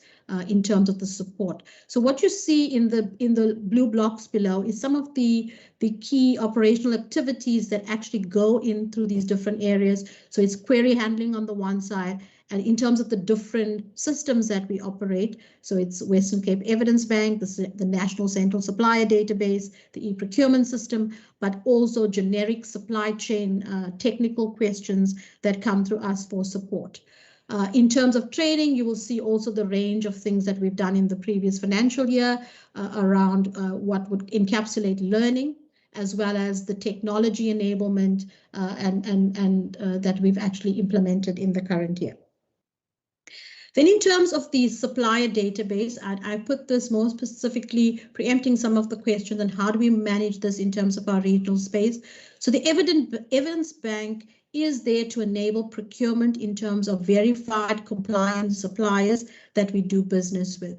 In terms of the national CSD, there's a whole range of suppliers that are already located in the Western Cape, so ranging from about 46,000 to about 50,000 within the Western Cape. Those that do business in terms of the commodities that are specifically purchased within the 13 departments range in the region about 19,000 that you see in the middle there. But those that are active fluctuate from time to time because it is about, are they ready to do business? Are they compliant to the various requirements like tax and BEE, as well as the conflict of interest, WCBD4 forms that come to the fore. And on an average basis, it's between 6,000 to 9,000 that would ordinarily do business with the Western Cape government. What you would see in COVID-19, there has been quite a drop in the compliance levels, and this is attributed to the lockdown in terms of some of their suspension in terms of not getting their tax clearances and the like on the table, but also in terms of businesses not being able to sustain themselves as well and to conclude a lot of the compliance processes that are required within the supply chain space. What you would also see on the right is how that's geographically mapped across the province in terms of the different districts, as well as the different provinces in the country in terms of the suppliers that actually do business with us in the Western Cape. In terms of the next slide, what we do also look at from the evidence that we have is the different BEE levels. So consistently looking at those that are compliant or from a BEE perspective or have I should say BEE representation, because what it would mean if they do not have a BEE representation, they can't claim points, preference points in the system. Doesn't mean that they can't do business with us, but it just means that they're not, having the necessary ownership credentials, as well as the turnover that's required to claim BE points, which gives them a preference in the procurement space. So we monitor that carefully and looking at the different levels. In terms of non-contributor means those companies that do not have certification or are claiming points within the procurement process via an affidavit or certification for EMEs. And then looking at bank verification, so we consistently also look at that, because in order for us to manage payments and look at how we deal with business, these are important critical issues that need to be enabled within the procurement space, as well as conflict of interest. And then on a consistent basis, we look at the demographics, and for particularly around 51% Black owned, as well as turnover categories, and continuously how we pitch this with our departments. So in terms of the preferential procurement statistics, you're already seeing the pre-qualification requirements that are dealing with military veterans, people with youth, people with disabilities, and youth that do business in the space. Then in terms of the procurement spend, regional spend, what we do monitor and keep track of is consistently per quarter, we make this information available to all our departments in terms of the individual spend. And then collectively, we also advise the head of treasury in terms of the global spending of the province. And this is in terms of the 2020-21 financial year, in terms of our procurement spend, what has been distributed across the province in terms of procurement process. And you will see that statistics across that most of our purchasing, at least 61.42%, is actually spent with the Western Cape as a whole, with the distribution across the country as well. And in terms of the preferential procurement regulations, I spoke a little bit about how that was in the earlier slides. This is in terms of how we monitor that in terms of the Western Cape Supply Evidence Bank, because it allows us to position and mainstream the information set, so we can pull this data across in terms of our 11.72 billion spend. So we could tell you that we spent on the SME sector, which is EMEs and QSEs, there was 5.3 billion that was spent with provincial government spend to EMEs and QSEs, or the SME sector, via procurement. We could also tell you what of them were owned in terms of Black ownership, as well as EMEs that were owned by Black companies, as well as QSEs that were owned. So that split is there, and you will see that represented as well. So also noting that these are not cumulative numbers as well, because a Black-owned company, 51%, could be a large enterprise, or it could be an EME, it could be a QSE. So you'll find there that spend also represented in that particular areas. Similarly, with the pre-qualification requirements, we will find that what has been represented in terms of the various procurement spend, it is around what the regulations are speaking about: military veterans, people with disabilities, youth, and Black women. So we do keep that diagnostic and continuously advise on how the province is faring in terms of this category and spread of suppliers that are pre-positioned in the preferential procurement regulations. Then just to also ensure that from a financial perspective, we're very careful that when we do business with our suppliers, that one of the objectives that the province feels very strongly about is how do we pay them on time, because in order for them to sustain and be sustainable companies in the economy, they would need to be paid on time. So we do monitor this quite strictly with our departments, and you'll see the 30-day payment analysis that has been provided by the Office of our PAG for the 2020-21 financial year.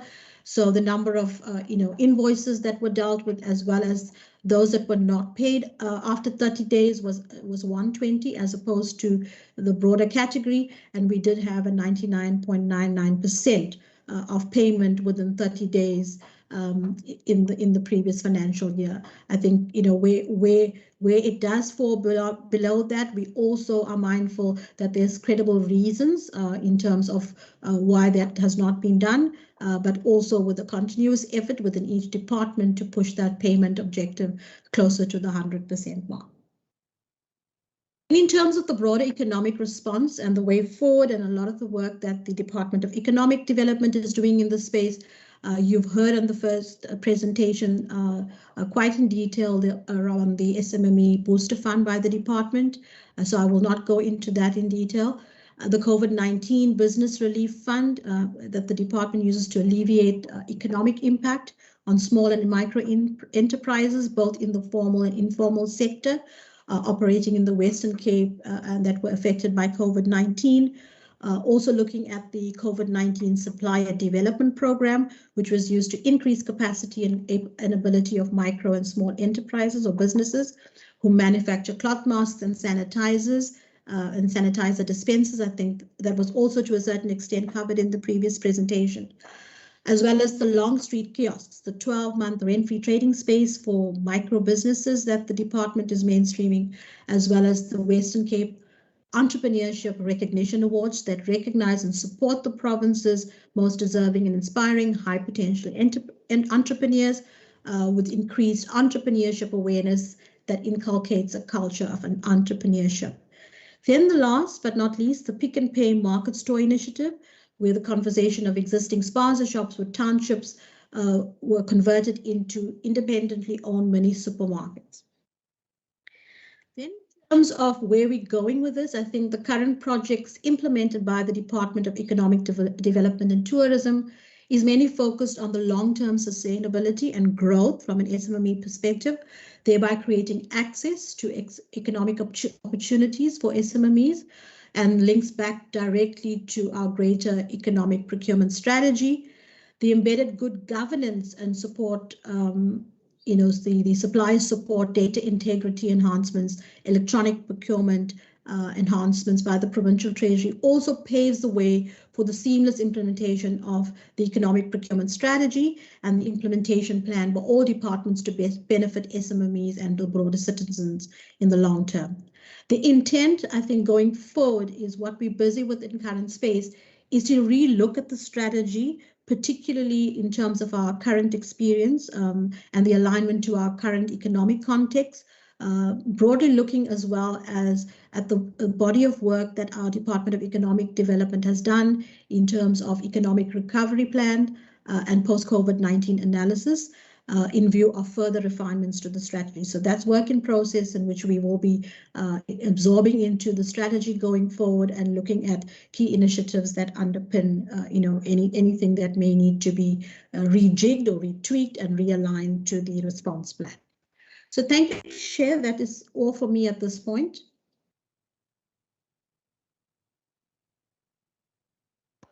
Chair, thank you very much. Okay, did you go for it? Thank you, Chair. I just want to check if there's anything that either HOD Savage, HOD Treasury, or HOD Economic Development would like to say, and then we're ready to take any questions, Chair. Thanks.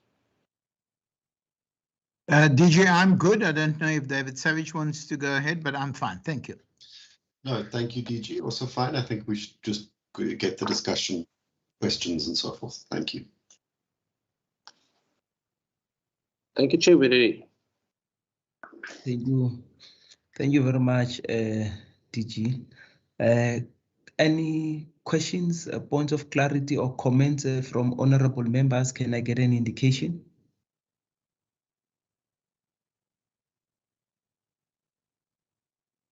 Going once, there's Honorable Nkondlo,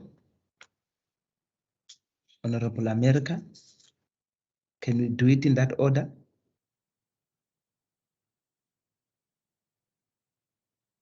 Thank you, Chair. And thank you to the presenter.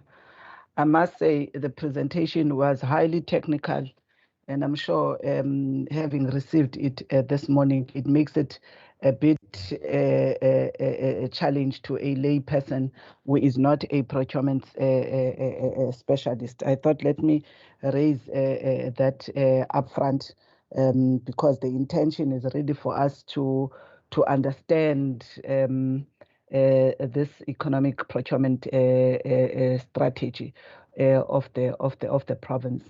With my limited, and as a disclaimer, I'm raising it upfront, so we would bear with me if I miss the understanding, because I think it was a bit technical to understand actually those different graphs that are placed there.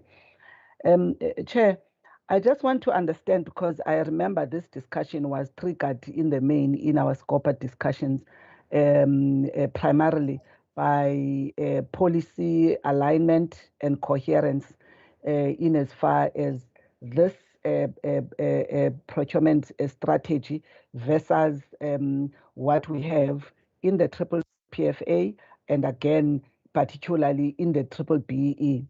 So I'm interested. I see the slide on BE reporting as one of the elements that the procurement strategy takes into account.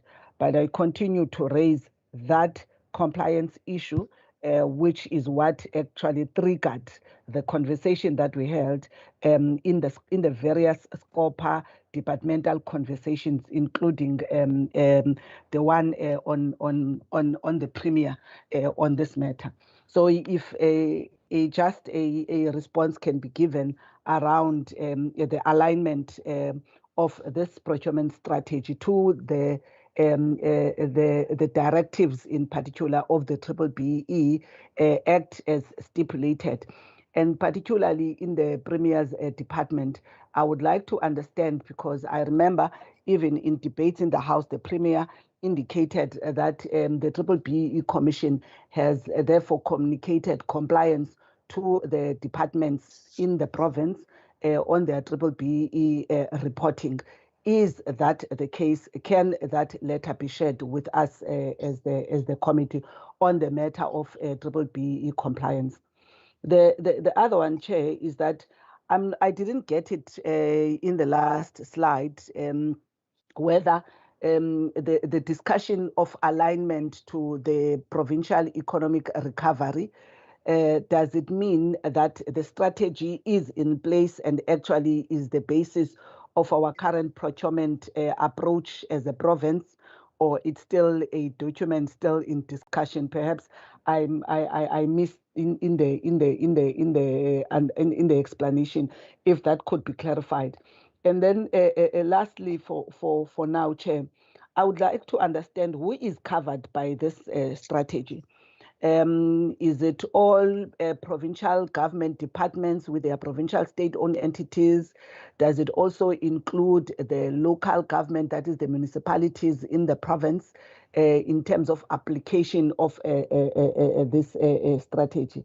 And I'm raising this, Chair, because one of the biggest challenges of public procurement at this point has been exactly, I think, what the presenter raises, trying to realize uniformity and standardization, especially for those enterprises that must interface with the state procurement policies and legislations. And that is why I'm asking this kind of questions to understand that standardization, that particular uniformity, and the extent to which indeed there is harmony across the different spheres of government, understanding that the issue of public procurement gets to be regulated at the National Treasury level. So that is why I'm asking these issues of policy uniformity. Thank you, Chair, for now.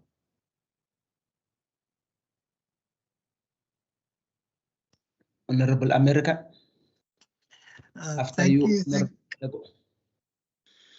Honorable America, for now. Thank you, Chair. Chair, it is pleasing to note the wide geographical spread of suppliers that is encapsulated in the database. Chair, my question is that although we have, I think if my memory serves me correct, over 17,000 suppliers registered on the database, a greater proportion of that sort of number has been either suspended for various reasons, of course, and there are It's known to the department, and I think that reasons can be supplied or need not to be supplied. So the question around that is whether those suspended suppliers, obviously they will not be considered for doing business with the government, but in terms of specifically those in the Western Cape, whether there's an attempt to rehabilitate, in brackets, some of those suppliers that could become compliant, so that they once again could participate in the procurement process in government, particularly those who are youth initiative businesses, women, as well as people with disabilities. That's on the one hand. Then we have been exposed to recent statistics of governments throughout the country in terms of honoring invoices to suppliers that render services. And during this COVID-19 period, we know many businesses, by virtue of the impact of the pandemic, experience cash flow difficulties and challenges. And I would like to express my extreme pleasure and gratitude and congratulations to the department for honoring invoices within the 30-day period, and the percentage compliance is almost 100%, and certainly that is no mean feat. It requires commitment, dedication, and hard work on the part of the department. Thank you, Chair. Thanks, Honorable America. Honorable Teko.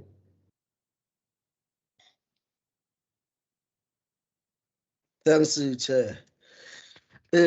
Mine is on the issue of the preferential procurement, which it is said that at least 50%, 51, more than 50%, which is 51%, is black owned.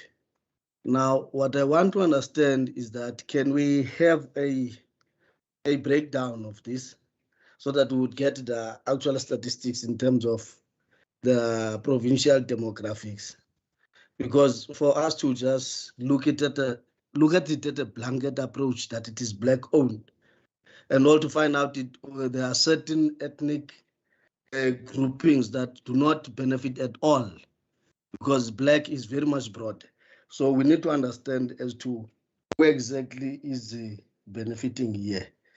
And then the second thing is that I hear that we applaud the department for honoring payments within the 30-day cutoff, but there is an average of less than a percentage of those that is not 100% compliant. Now, what I want to understand, more than saying or blaming the department, wants to understand under which circumstances do these departments maybe fail to honor within the 30 days, so that we would understand the circumstances they are working on.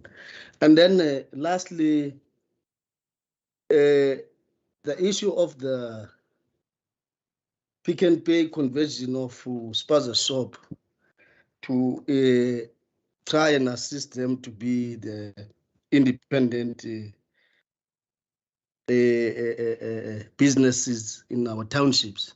Now, what I want to understand now is that the criteria that is being followed, because majority of Spaza shops in our locations or where our townships are owned by foreign nationals. How do we reach out at the locals and ensure that they participate, or they are drawn in to this kind of arrangement, so that, because our people might not be well informed, because in each and every corner of the street, you will find that it's either a Bangladeshi or it's a Somali that owns a spaza shop in the location. So how does that benefit our people as far as that is concerned? Thanks very much, Chair. Thanks very much, Honorable Kweko. I see Honorable Allen is chipping in. Chairperson, thank you so much for noting my late hand in that regard. Thank you so much. It would be remiss of me to not welcome the presentation as well, and I'm delighted to hear some of the initiatives. And I just want to zoom in on the way forward, Chairperson. The department stated that the embedded good governance, supplier support, data integrity, etc., will pave the way for the seamless implementation of the economic procurement strategy by all departments. Do we have some specific timelines in that regard on when potentially that strategy will be implemented across all the departments? But then also to commend the interventions that have been taken. For example, the Long Street kiosk, where 12-month free rent trading space for micro businesses.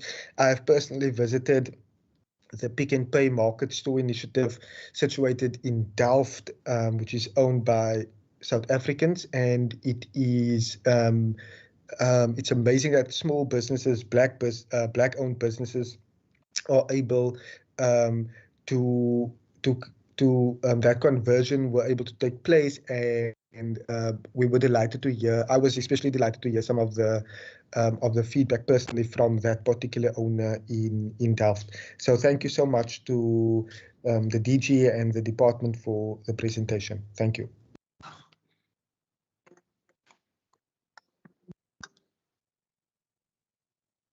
Thanks very much, Honorable Allen. Just the last question from myself, DG, before you may respond with your delegation. I really welcome also the report, the presentation, in spite of it arriving very late, which is something I really would want you to address, especially as the DG, and also in the presence of the DG as well of the department.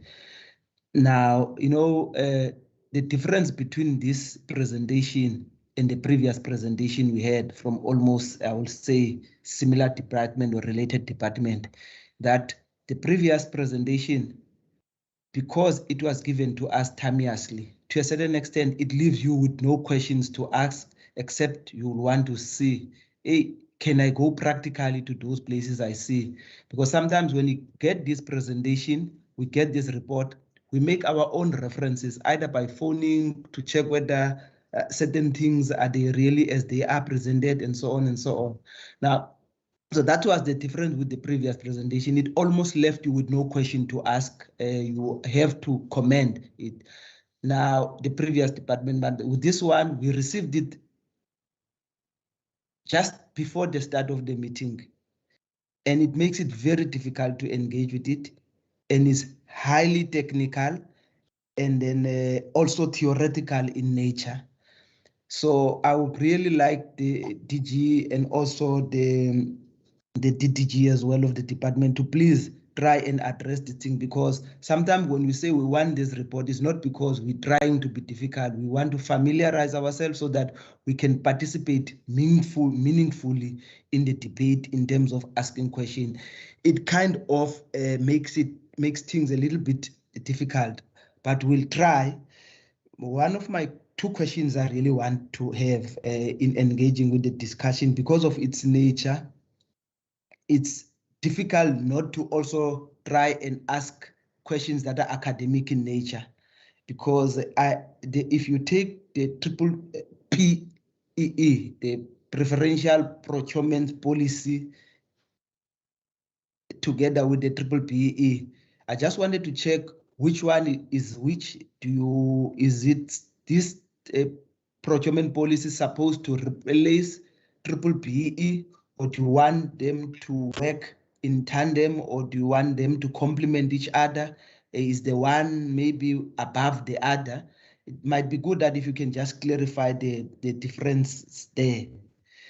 The second question I really wanted to ask is just to add up on the question asked by Honorable Xhego around the involvement of Pick n Pay and the relationship that the province has got with Pick n Pay on Spaza Shop, because Spaza Shop, we would like them to continue to be the driving force of the township economy.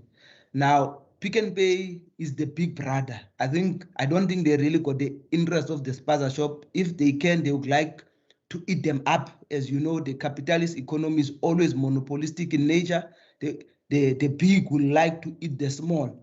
So I don't think they are doing the Spaza Shop a favor if they would like to monopolize the economy, which is, I don't think that's what we want. I always subscribe by the notion of perfect competition. We allow everybody, both big and small, they must compete. Now, I just want to check the rationale behind really supporting Pick n Pay to eat up a township-based economy, because I think they are really going to eat them up rather than actually assisting them. So it might be good that if I can just have a response on that. Thanks, DG. Chair, thank you very much. I mean, obviously the response will come from the team, but let me maybe just address a couple of issues. I mean, I think from our side, let me apologize for sending the submission or the presentation only early this morning. I mean, Chair, you can see that, I mean, it's of a highly technical nature. I think those comments were made by yourself as well as by member Unkontlo. And I mean, there's maybe insufficient time to have gone through that detail.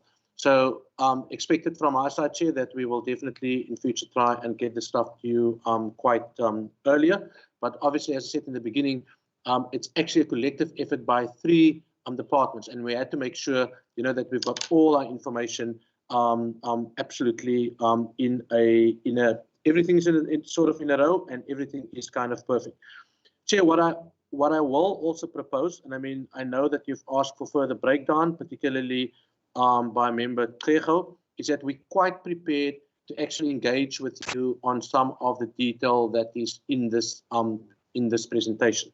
So I know member Xhego asked for further breakdowns. We can do that, obviously within the requirement of the new POPIA legislation. So obviously we can't make, you know, personal information, etc., available. But in terms of the detail of the statistics that we've given you, we are quite prepared to actually do that.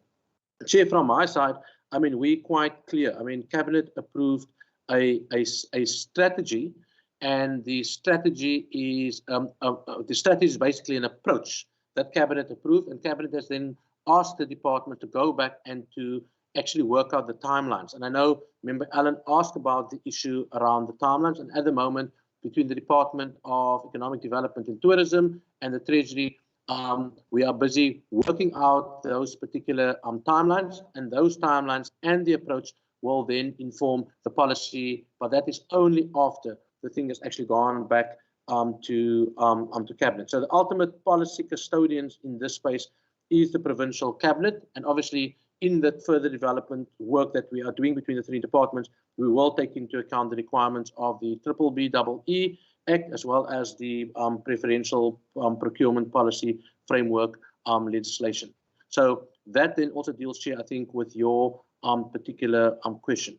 I'm going to ask Solly to actually deal with this whole issue around Pick n Pay, the Spaza Shop, the risk of the township economies being eaten up by these big monopolistic institutions, and the risk of township economies actually disappearing and staying in the hands of big business. I mean, I want Solly to talk about that strategy, and particularly the role that his department is playing.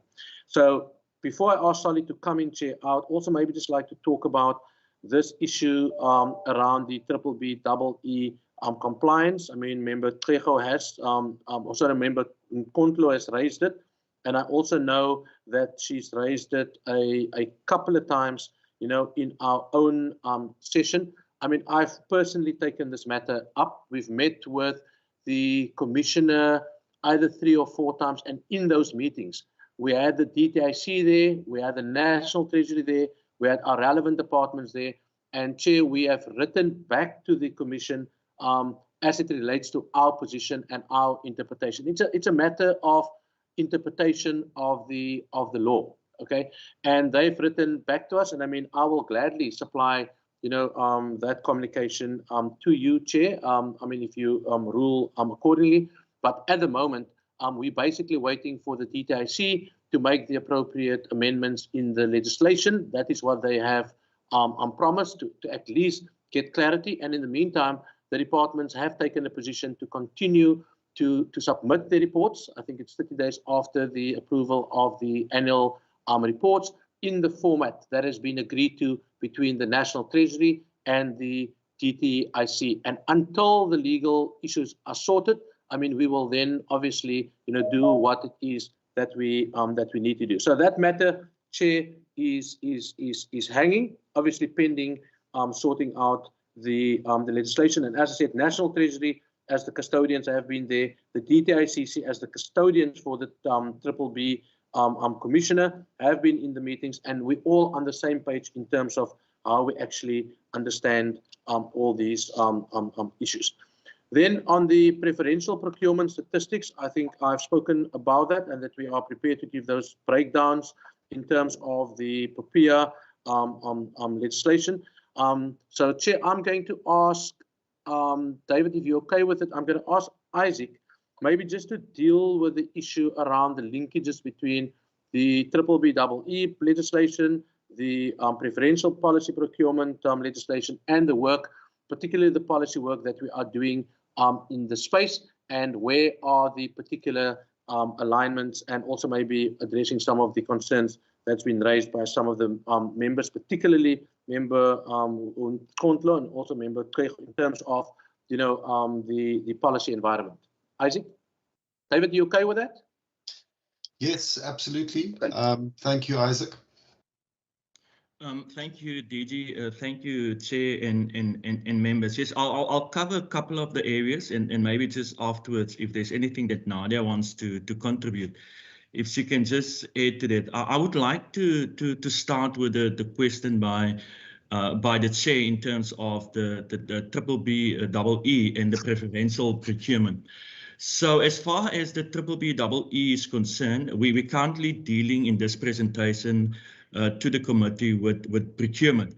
So the Preferential Procurement Act is actually the mechanism that's used by National to give emphasis to one part of the broad-based Black Economic Empowerment Act. So just focusing on the procurement side, in particular, putting mechanisms in place to drive the suppliers out there to adhere to that requirement of the broad-based Black Economic Empowerment Act. Hence the point system that's been included in there.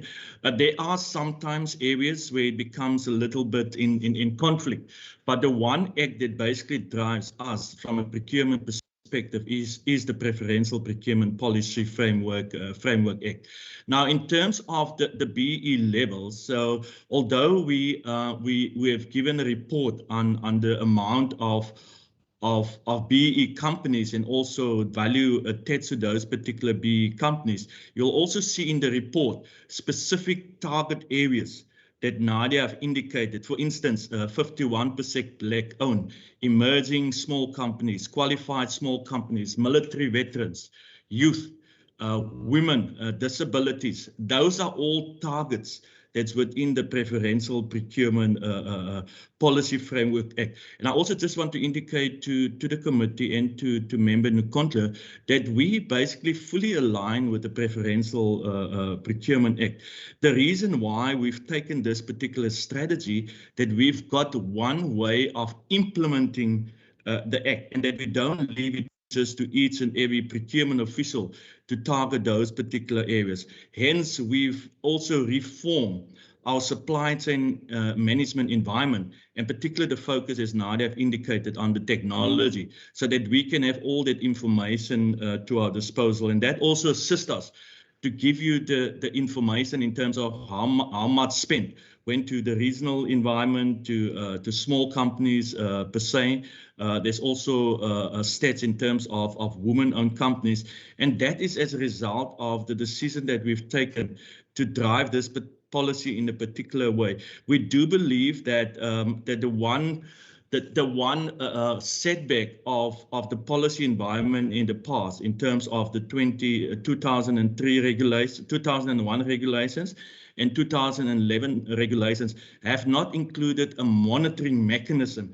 And hence, there was quite a bit of criticism in whether those regulations have actually generated the necessary results.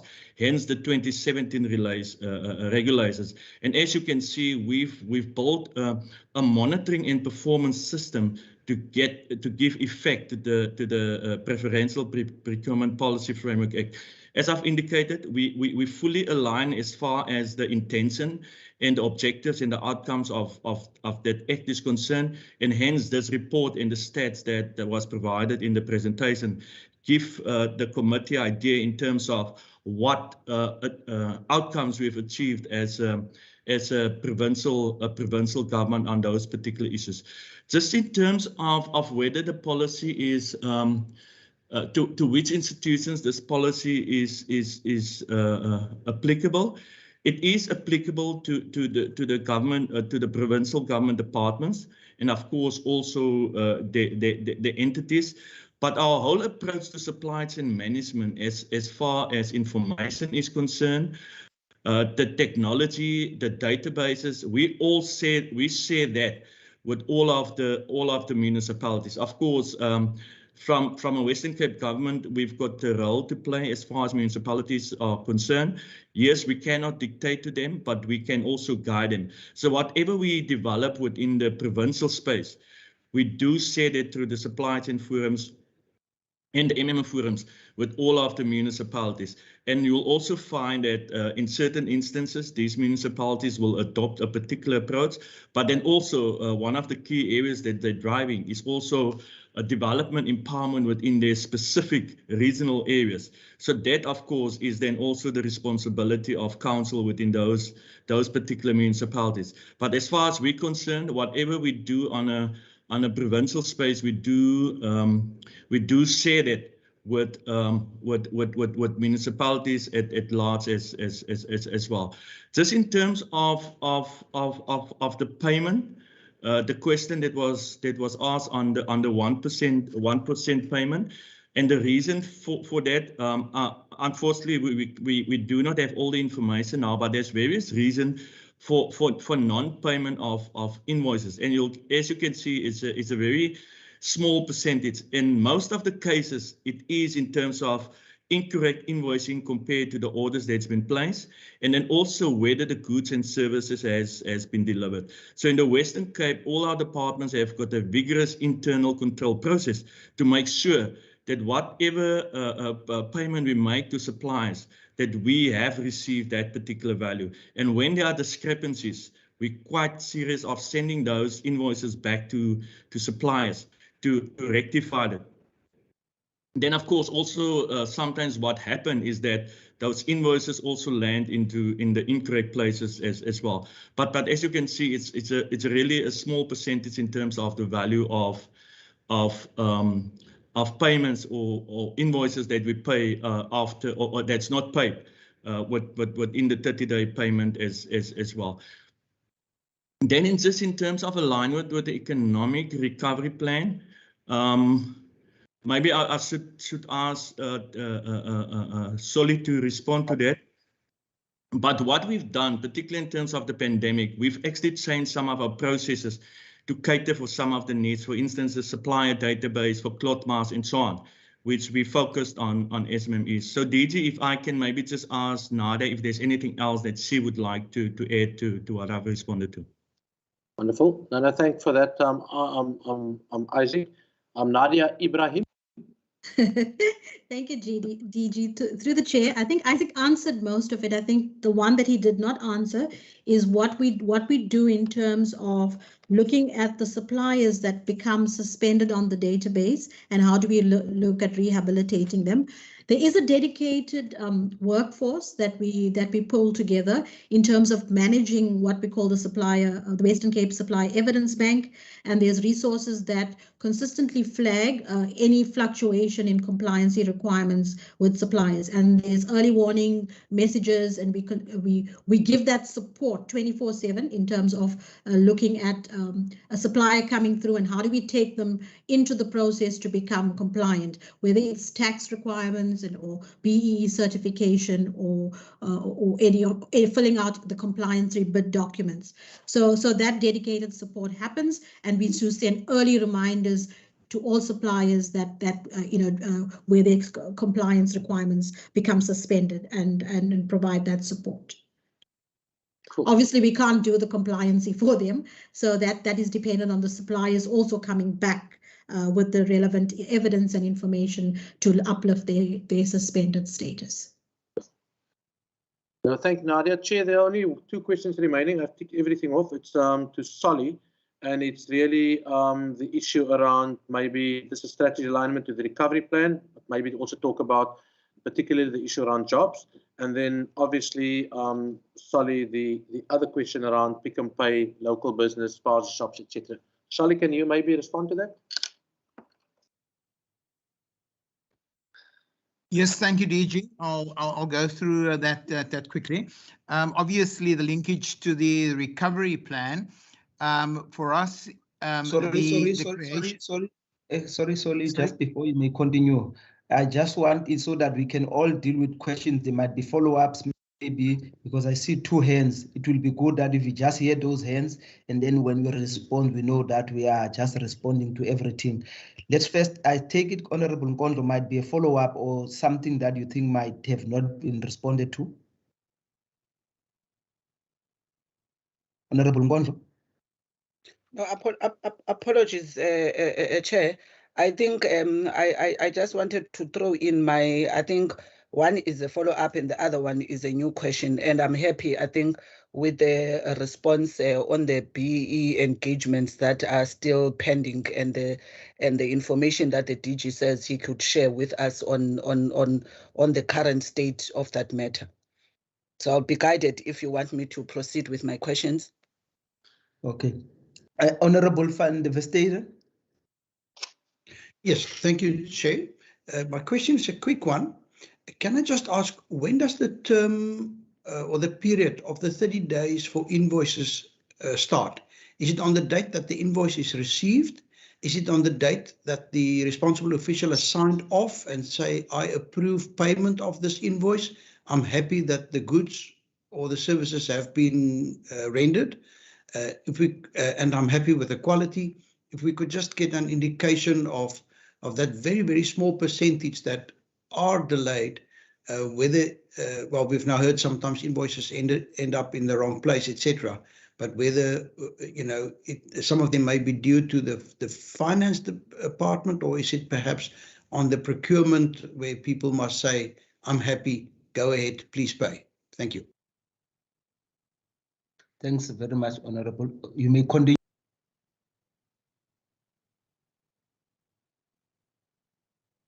Sorry. So, Chair, can we continue to respond, or you're going to allow Member Nkondlo? I think Member Nkondlo is finished. Oh. No, Chair. Oh. Chair. Yes. I asked for guidance because I said I've got one follow-up question and a new one, but I was recognizing that I was answered in the main with some of the questions by DG. Please Can I proceed? Do the follow-up and ask the question so that we know that we are at a session where we are dealing with all the questions. Oh, okay. Okay, Chair. Thank you very much. Maybe particularly to HOD, Solly, I just wanted to understand that one of the issues that I think would have been raised previously, some of the challenge is the issue of how do you manage the supply and demand, particularly as it relates, to the local content or local capability. And I think one is interested to the extent to which the Department Department of Economic Development plays a role in terms of enabling this area of local supply, which is an outcry in the main, to some of the SMMEs participating, particularly in your big complex public procurement. And that relates particularly to the vulnerable groups. I know for a fact that the Department of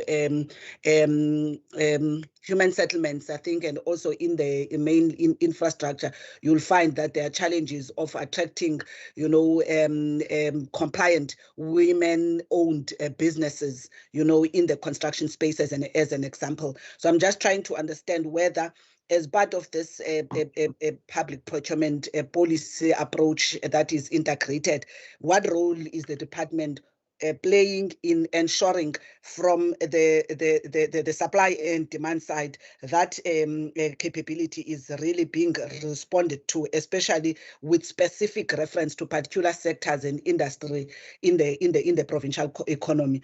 And also, I'm not sure whether, if this is within Treasury, how is the data system able to then help us drill down on these, on the public procurement spend, the number or the type of skills, the CSI, the ESD, the jobs? Is this system able at a certain point, like as it's able to aggregate the number, the amount of the spend, can it be able also to tell you out of that spend how much new skills, ESD and all related? Just wanted to understand that. And lastly, maybe to DG in the Treasury again, or even in the province, I picked up the public procurement bill that is currently being discussed, and I'm not sure whether it's led by the Office of the Procurement Office, and whether this particular conversation of this procurement policy, the extent to which it is interfacing with that new public procurement regime that is looked at, through the National Treasury. Is there any interface between the province and that, also to try and maybe influence some of the propositions that are being put up through this intervention? Thank you, Chair. Thanks, Honorable.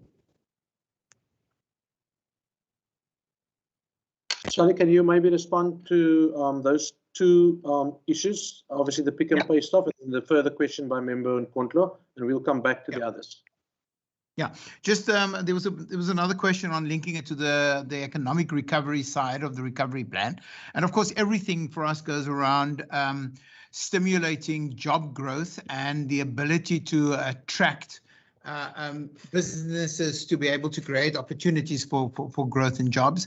And we see the development of the small medium enterprise space as critical for the creation of job opportunities within that space. And quite frankly, I mean, the presentation we had previously speaks to that, and how where we develop or where do we assist with the development of suppliers, it leads to a better quality product being delivered. And of course, it enables that business to then do other businesses and be able to employ people.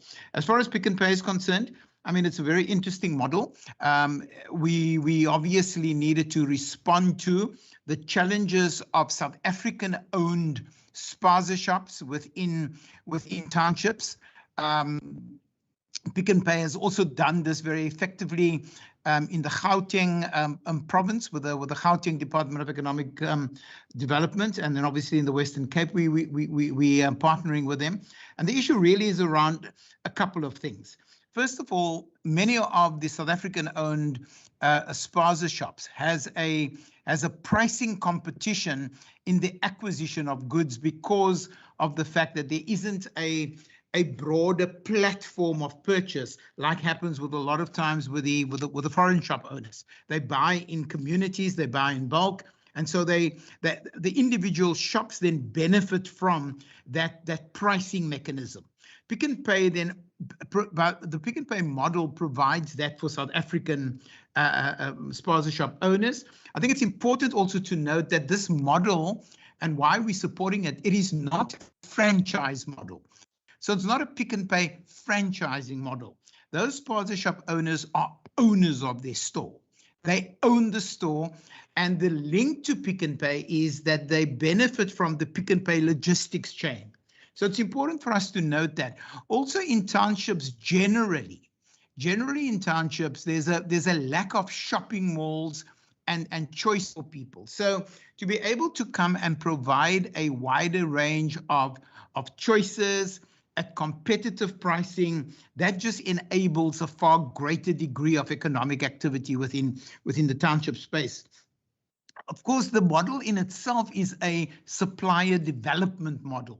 So it enables the spaza shop owner to be trained in a broader kind of business context, and to be able to expand the range of products and that they offer, and to start introducing things like financial services products. So it does create this wider kind of supplier development arm.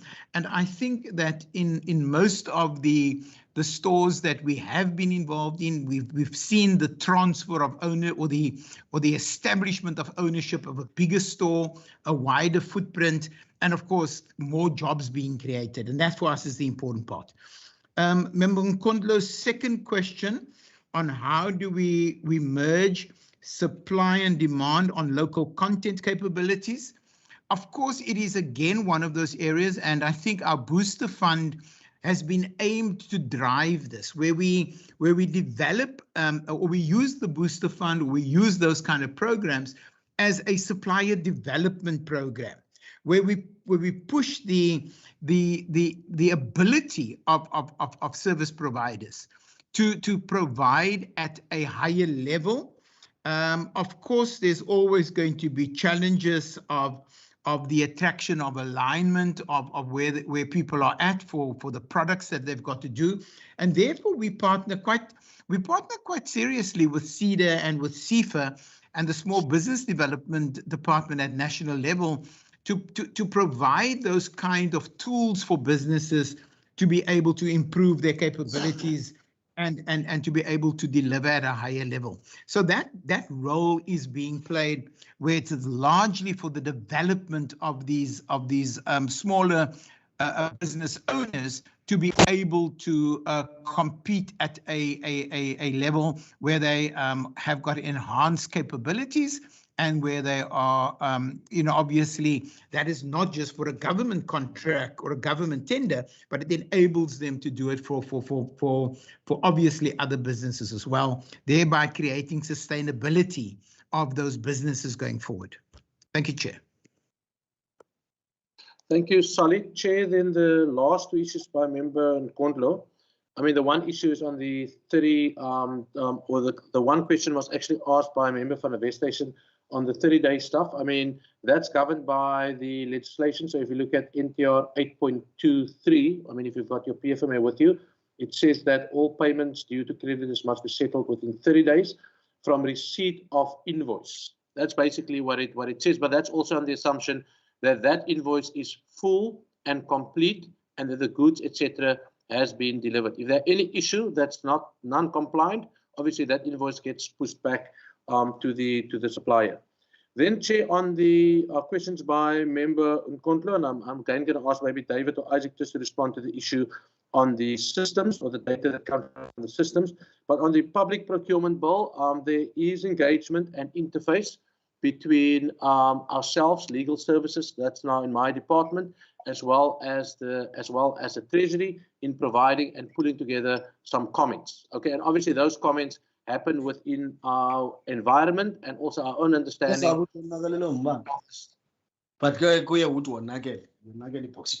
Honorable Kwego. Siyakuva.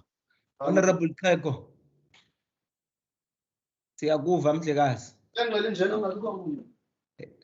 Can anyone see just what you call mute Honorable Kwego? I've done that, Chair. Okay. I've done that. So yeah, I hope she's not going to take offense to that, but I mean, I've done that. So Chair, so the public procurement bill interface, I think I've responded to that.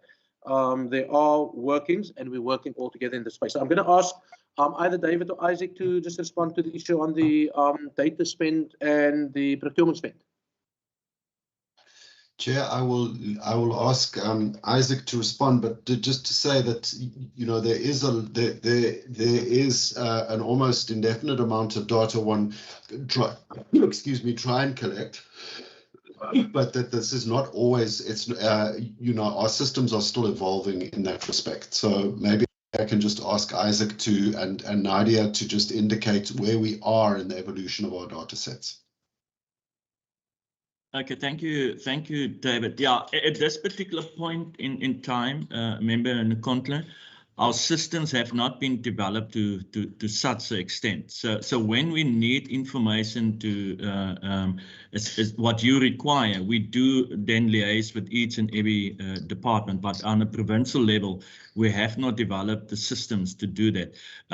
Unfortunately, at this point in time, and we've communicated previously, we sit with legacy systems, only financial systems, and we do not also have the feeder systems currently with it. But what we're trying to do, and we've taken the e-procurement system in-house, we're currently rolling out to departments, and as we go on, the intention is to broaden the application and the functionality of the e-procurement system. But at this particular point in time, to be honest, our systems are not able to get at that kind of information, and we do ask it manually where it's needed from us. So there are some fora that we require to also report. For instance, we through the Office of the DG, we've got also sessions with the Department of Women, Youth and Disabilities, and in terms of their particular requirements. And to that extent, we do get the information from departments, but we do not keep that on a central level because our systems are not able to monitor that. Thank you.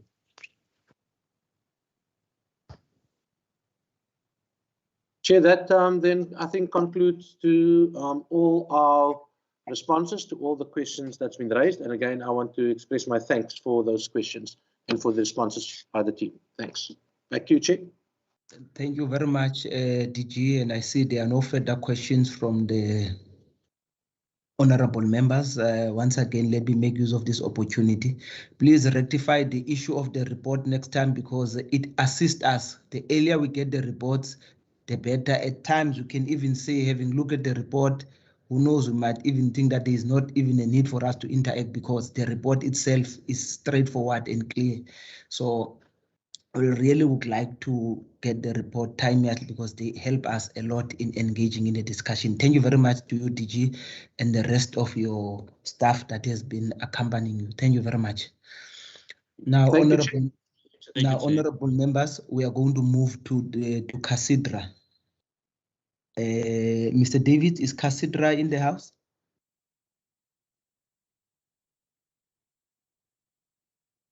Yes, good afternoon, Chair. We're here. Okay. Can we hand over to you? Hand over to Casidra, Chair. Yes? Yes. Yes, good morning. Good afternoon. We've got myself here, Stuart Symington. I've got our CFO, Mr. Fred Provincial, and our Chief Project Officer, Mr. David Neft, to give sorry, can you hear me? Yes. Yes, just to give you feedback. We've got just would like to check, Chair, how you would like to approach this. We had 17 findings, 13 have been implemented and 4 are ongoing. And we've got a list of them, if we can put that up on the screen for you. Yes. Okay, just hold on, please. The little arrow. No, the arrow to the right. To the right, there you go. And then click on Windows. Oh, okay.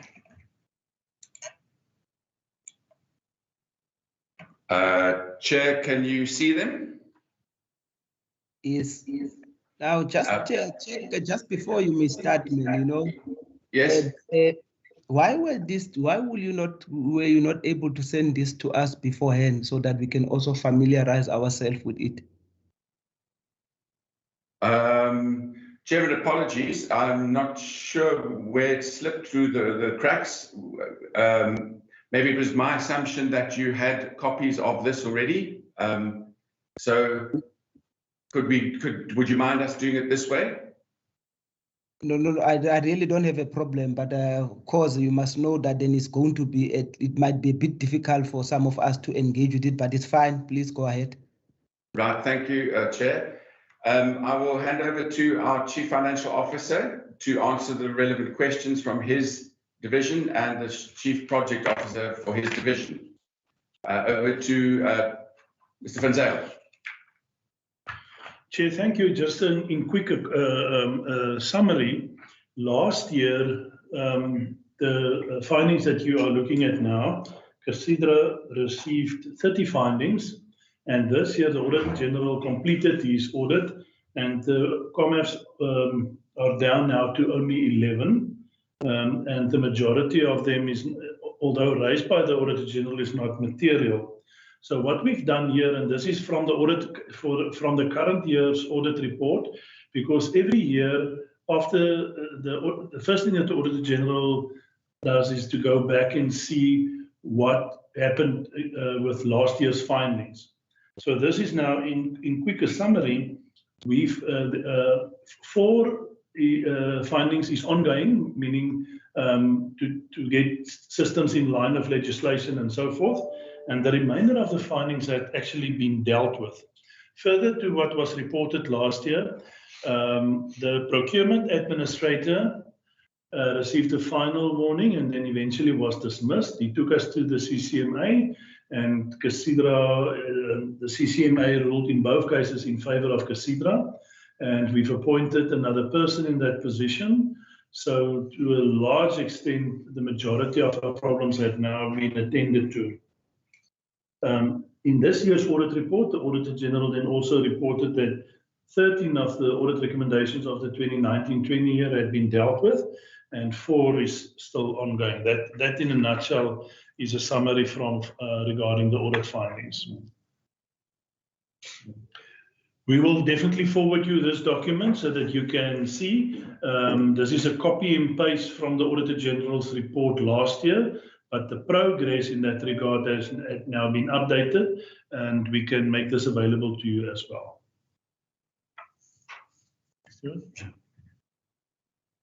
Chair, would you like to proceed through the slides?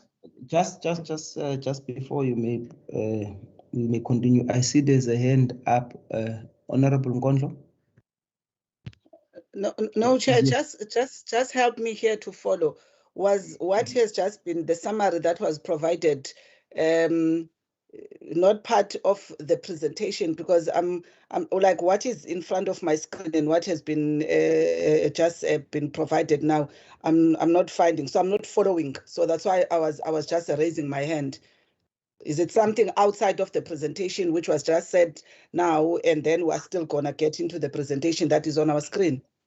Just say, okay, I hear you, Honorable Nkondlo. Maybe I would also like to get guidance, man, from the committee members as to how do we deal with this, because as you know, is a standard practice that if we've taken a resolution, that resolution get communicated to the relevant department that we have resolved in this manner. Can the department, the relevant department or the entity give us a report on that so that we can engage with it? Now, subsequently to that, the report, we did get a 1-page response from Casidra that I think might have been circulated to all of you. Now, when we are here, there is another presentation that is being presented. So I just want to get some guidance from the members of the committee as to how do we deal with this.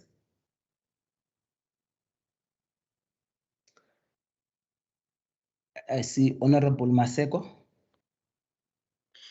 Thank you very much, Chairperson. I think maybe what is important is for us to get the Casidra to respond to Member Nkondlo and to get the understanding of what have changed from the time that they sent us the letter that has been circulated to us to now when they have a presentation that they want to bring in front of us. Maybe we will be able to take it from there to say what will be the way forward with the whole presentation, Chair.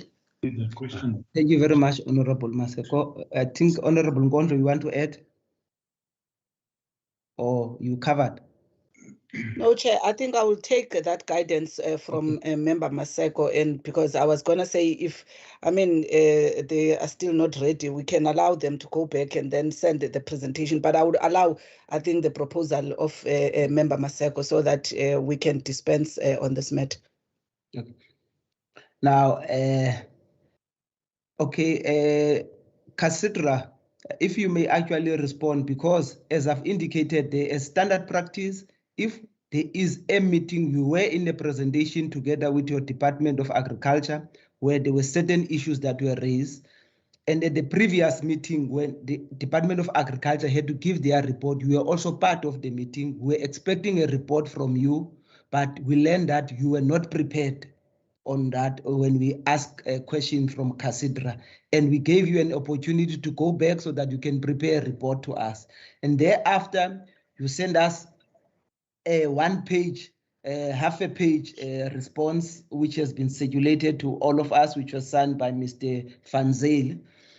And then now, when we are here, we are giving us something else. That's why there are these questions that are being asked. Then what have changed since then, you know? Otherwise, we can always say that, but of course, maybe let's first hear from the response. You might have responses. Chairperson, the committee raised a question about the reconciliation, about the funds received or reported by Casidra compared to what was paid by the department. So therefore, on the one pager, I just showed you the reconciliation. And by the way, going forward, you will see that reconciliation in the 2021 annual report, Casidra's 2020-21 annual report. So, but that was not in the pack last year, so that's why that was an explanation. We thought that we will only give an oral explanation about the progress, and then the CEO found it necessary just to prepare a presentation, which unfortunately was not circulated to you. I said in the audit report last year, the Auditor General raised for 17 issues, and management attended to that. My quick summaries of that 17, 13 had been attended to, had been implemented. And if you go, well, you have not received it yet. This is the current management report from the Auditor General. In that report, the Auditor General says 13 had been attended to, implemented, and 4 is ongoing. Now, this document that you see in front of you is actually from the Auditor General's report this year, but on the work that he reported or on the findings last year. So if you do allow us, you will see if we go to the through the slides, the 17 areas that was picked out, and 13 will indicate the status where the circle is. 13 will indicate now that it's implemented, and 4 will indicate it's ongoing. But this is directly from last year's audit report, because I think the question from the committee was, what did management do about the last year's audit findings? So if you do allow us, we can go through the slideshow, but we can also make that available to you. We are in your hands in this regard. Okay. Before you, Honorable Maseko. Chair, I think maybe Casidra, what they're not getting from us is the question of, we have what I call standard of operations, that when we ask the question, we would love to have, or would like to have the information that Casidra is giving to us orally now. And the information of the slides is what you should have sent to us in advance, so that we can engage on the document or information that you have on your slides, to have the question and answer session as we always do. We are not disputing that, yes, you gave the direction on the letter for the annual report, but the modus operandi have been, we do it this way and you react this way. That is why I was asking the most important question of if we can respond to what has changed that you gave us just a one-pager, even though you were going to engage with us and have this conversation with us. So I hear what you are saying. It will be up to the members whether they want to continue or they would love to have the presentation, more detailed presentation to engage at a later stage. It's up to you, Chair, and the other members. Thank you very much. Okay. Thank you very much, Honorable Maseko. That in a way very helpful. I think, honorable members, as I've indicated, and I think it has even been echoed by most of the Honorable Maseko and Honorable Ngondo, that when we take a resolution, we send it timeously to all the departments and the entity, and they respond to us in writing, send us a presentation. We are not being difficult on these things, because even if a presentation, for example, a presentation of the Department of the Premier, we received it this morning. At least we knew there was a presentation, we accommodated it, and we not. With this one, it was different. We got a one-pager, fine, while we are looking for that one-pager, boom, there's another one that is being presented to us. And also, let it not be as if we were not clear about what we wanted. It was not, if I may just read the resolution that was sent to CASIDRA, it says that the entity briefed the committee on the internal control deficiencies which were highlighted by the AGS, Auditor General, including the measures formulated and implemented by the entity to avoid a future recurrence of the internal control deficiencies. That's what we've resolved on. And then we got a half a page, one-page report. That's fine. But then when we come here, we got another thing. So I will just suggest then, members, that maybe without us wasting each other's time, we allow CASIDRA to go back, send us a report. We have enough time to familiarize ourselves with it, and then we will determine a date as to when we can actually have that, because it's not out of fun that we have requested CASIDRA to come and make a presentation. Out of all the entities of the provincial government and the department, is the only one that had a qualified audit. No. I know it's not because of, sorry? Chairman, No, I don't think audit was that's not correct. qualified. That's not correct, Chairman. We've had unqualified audit and we've just received it. No. When we were looking at this report previously, we were concerned about the issues that were raised by the Auditor General. Then we said, look, please give us a report so that we can have a look and see what are the problem and how they can be addressed. So it was for that reason that we wanted to have this engagement. So I see Honorable Klego's hand is up. Yes, thanks. No, I was going to echo what you earlier said. Let us be fair with the CASIDRA, and CASIDRA should be fair with us. Let us give them a chance to go back and prepare better, and also ourselves to familiarize ourselves with this document so that we don't waste much of their time when they are here. Because now you check, we don't even have it in our disposal. They're going to flight it, and then we will have questions from word to word up until to the last page.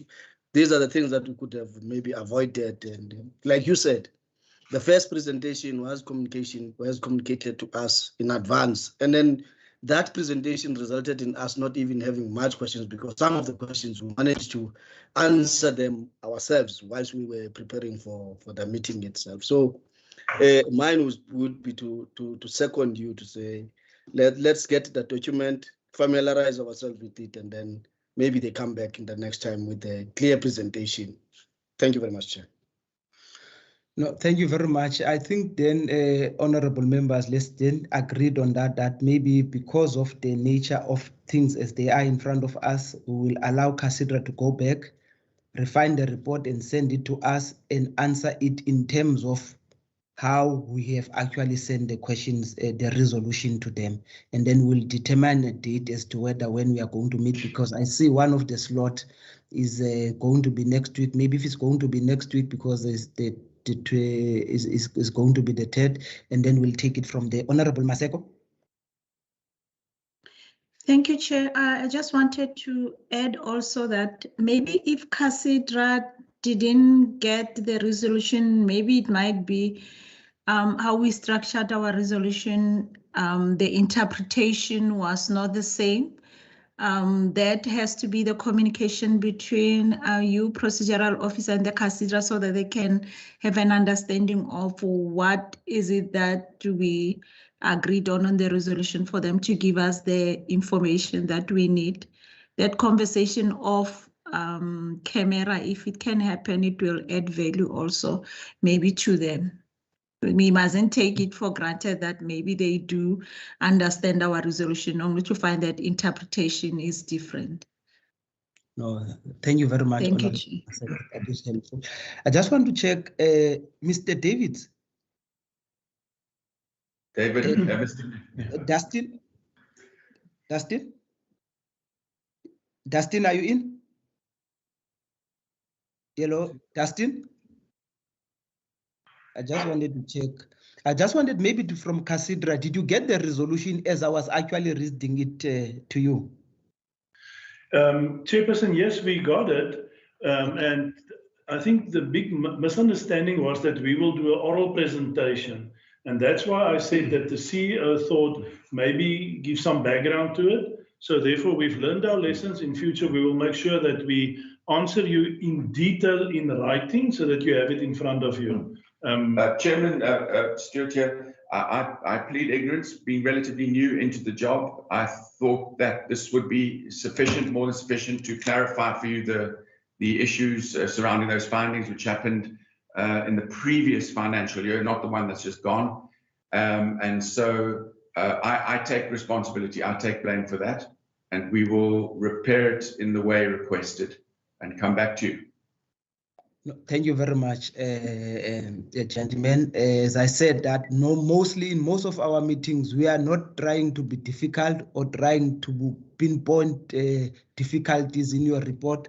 Us is to try to work with you and understand and also see if we can help, see where we are actually going to help. So then thank you very much for that. We are actually going to communicate with you as to when you can actually come and interact and have an engagement and a discussion to us and clarify some of those matters.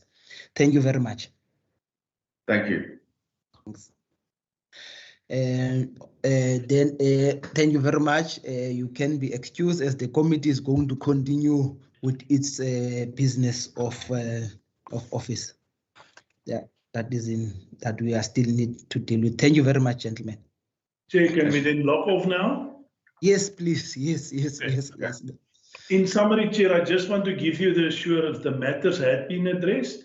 It actually went very well this year. And after last year's audit findings, 13 of them had been resolved, but you'll pick that up in the report going forward. And your wording actually was incorrect. CASIDRA did not receive a qualified, it was unqualified, but were findings. But we will point that out in the report to you as well. And we understand that you're not difficult and we do respect the work that you are doing. So thanks for your inputs. Thank you very much, gentlemen. You may be excused. Thank you. Goodbye. Bye-bye. Now, honorable members, if we may then proceed with the business at hand, we still got quite a number of administrative, 1 or 2, 3 administrative issues that we need to deal with. I just want to first maybe let us deal with the issue of the APEC. Dustin. Are they checking? Can you hear me? Yes, we tried to check whether did you send the proper communication in terms of the resolution to CASIDRA. Yes, Chairperson. It was sent to them, and we sent the and I attached the report as well of the Public Accounts Committee's annual report resolutions document, and I also referred in the letter to the number of the resolution and the page number so that they don't have to go through the whole report. So I basically told them, go look at the resolution on this particular page and please brief the committee on that one resolution, Chairperson. Thank you very much. Can you just quickly, let's deal with the issue of APEC before we deal with the others? Okay, Chairperson, no problem. Chair, do you want me to put it on the screen for you, Chair? Not really. We can put it here. Okay, But, Chair, okay, Chair, I'm just looking for. I'll screen it now. Okay, perfect. Thank you, Lizette.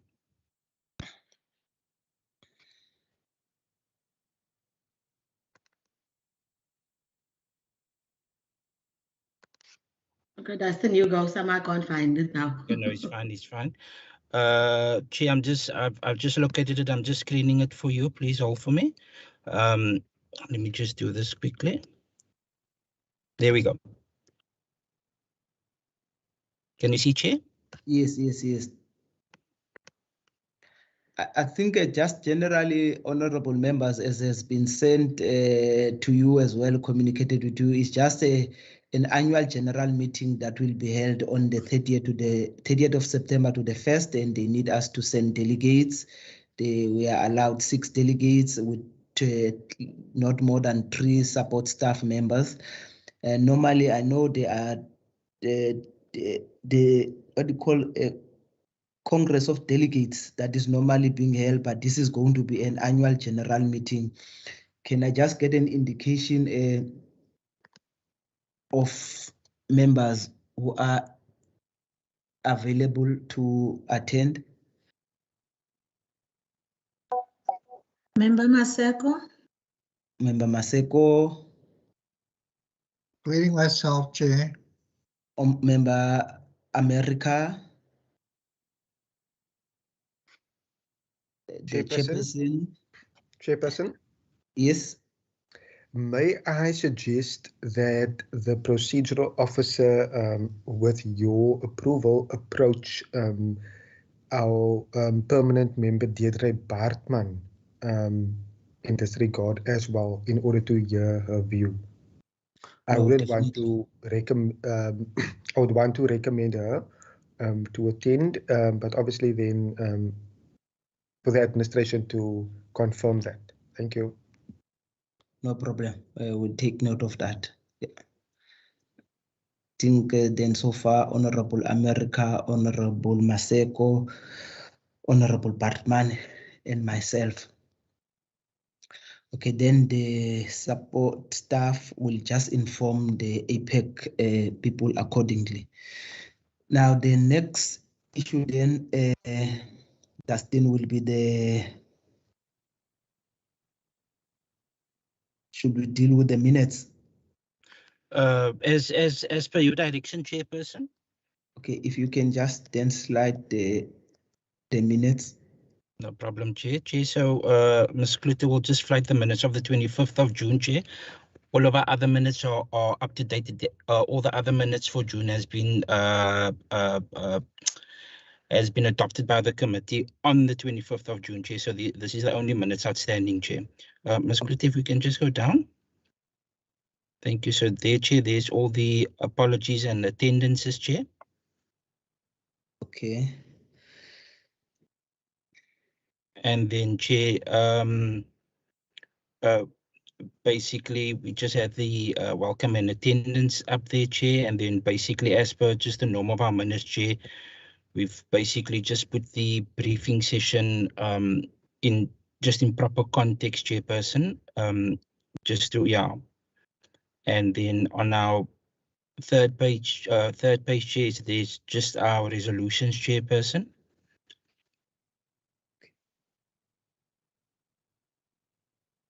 Thank you. Chairperson, just to let you know, and committee members, that I have written to Casidra and to Agriculture, Chair, through your hand, through your desk, Chairperson, and Casidra has provided a report on the BBBEE regulations. And I have forwarded to all of the members. I think I've emailed it to everyone about 3 weeks ago, Chairperson. Thank you very much. Honorable members, proposer and seconder for the minutes, or if there are any questions? I propose that we adopt, Chair. Thank you very much. Can I have a seconder? I second that, Chair. Thank you very much. Duly approved. The next one will be the report. This is the quarterly report, Dustin. Yes, Chairperson. That's our annual quarterly report, Chairperson, from April to June. Chair, is basically straightforward, Chairperson. Sorry, Chair. It's basically straightforward, Chair. It is where we basically just indicate all of the meetings that we had and the membership at the meetings, etc., Chairperson. So there you can see that we had 4 meetings, Chairperson, and yeah, just basically the attendances, Chairperson. Proposer and seconder for the report, honorable members. I propose that we adopt, Chair. Propose, Honorable I American. second that, Chair. Seconded. Then the last item, then Dustin will be the resolutions document, Chairperson. Chair, so this has also been emailed to all of the members, Chair. These are just, Chair, this document is basically just our actionable document to indicate that on the resolution of the committee that was taken through the whole month of June. Just what's the action status on the Chairperson? All of them are still open, Chairperson. Chair, just to let you know, for the Department of Health for the 9th of June, we've requested from them some when the committee conducted oversight over the annual report of the Department of Health for the 2019-20 financial year.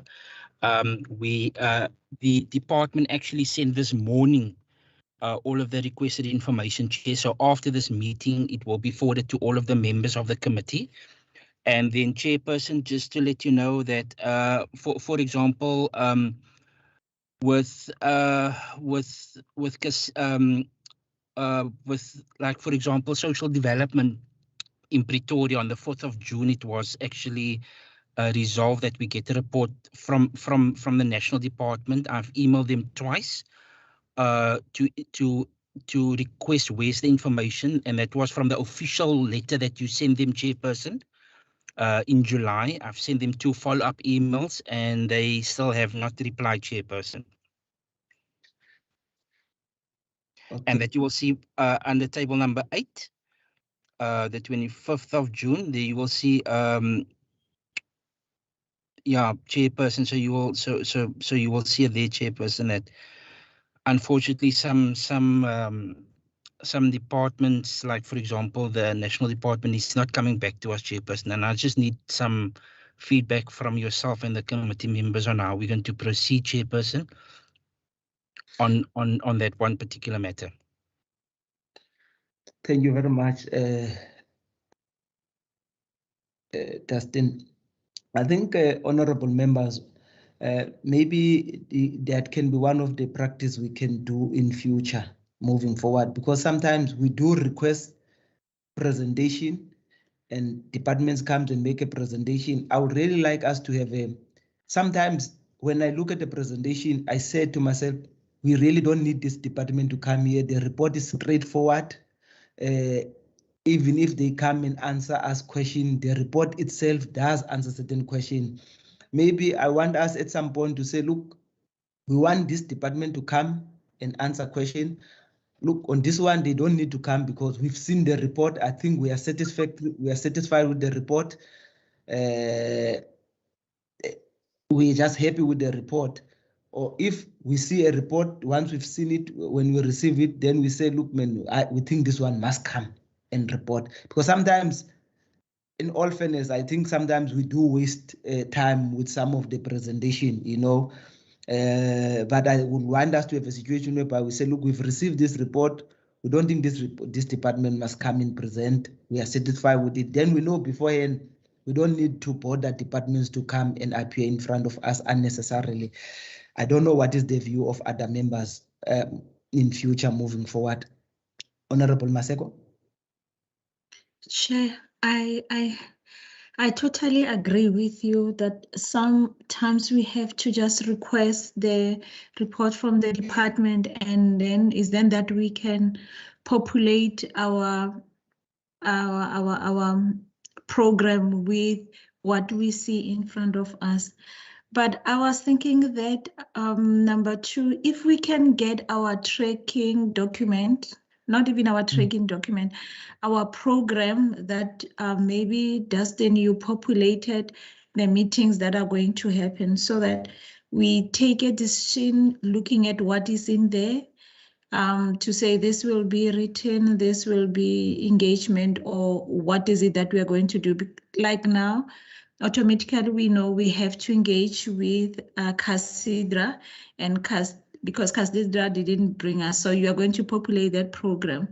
So if we can relook at what we have, if there is still some of the engagement that are still outstanding, then we can be able to say the way forward in populating our program until the end of the year, if it's okay with you, Chair, if Thank we you do very it much. that way. Dustin, you want to remark? Thank you, Chairperson. Thank you, Honourable Member Maseko. That's actually perfect what you're now mentioning, Member, because Chairperson, through you, if I can just flight one page that I've actually summarized everything, and I've actually updated it this morning, Chairperson, before the scope of meeting. If it's fine with the members, if I can just have 2 minutes of your 2 minutes just to run through a chair, so that the members can then just basically make an informed decision, and then we can, and yeah, so that for the next meeting there will be some direction, Chair, so that I can just then liaise and do the logisticals in terms of letters of invite, etc. Chair, so with the Sorry, Dustin, yes, put it on member. a slide mode, please. Okay. Lizette, can you just minimize it a little? Not minimize there from 100%. If you can bring it a little bit more down. Yeah, if you go to that, yeah, just bring a little. Then the members can yeah. Then the no, just go a little bit smaller. More. Is that okay, Dustin? A little bit more smaller, so that we can maybe have two pages on the screen or something like that. That's fine. You can scroll up and down. That's okay? so smooth now. Okay, perfect. If you can just go right up, right to the top, Lizette. Thank you. Perfect. Chairperson and members. So there's basically, I've emailed everyone. That's the end of July. What's the outstanding resolutions? Chairperson says basically just this one, which is the broad-based Black empowerment resolution. But their chairperson, as you can see, with this resolution will then require some departments to come and present to the committee how are they implementing BBEE within their departments, chairperson. So I've highlighted in yellow just to say that the briefing can be scheduled based on how the committee feels. Should it be an agenda item of the committee? And then chairperson, who will the committee request to come and brief a chairperson? So that's the first one. And then the second one, chairperson, it is basically, if you can just go one down, Lizette. Okay, if you can, so then you'll see that there's a Department of Social Development. And that resolution is that the department develop and implement a mechanism to avoid future recurrence of irregular expenditure. They had instances of irregular expenditure on their books, chairperson. But chairperson, now the issue with this, chair, is sometimes, or we have sent them this, chair, when we've ATC'd our resolutions. That was in April or in March. So the departments normally need a good couple of months because they must go through the processes in the departments of actually meeting and then agree on an acceptable mechanism and then implementing it, and then report back to the committee on the success or the challenges in the implementation, chair. So it's only those two, chair, is the BBEE, social development, and then CASIDRA that we have requested now to come and brief us again, chair. All of the others, Chairperson, has been, as you can see in the red, there's Department of the Premier. We just had them this morning. So I've highlighted in the red to indicate that it's finished. Chair, WCED, most of those resolutions, Chair, it is basically resolutions where the department can actually just give us like a 1 or a 2-page Chairperson.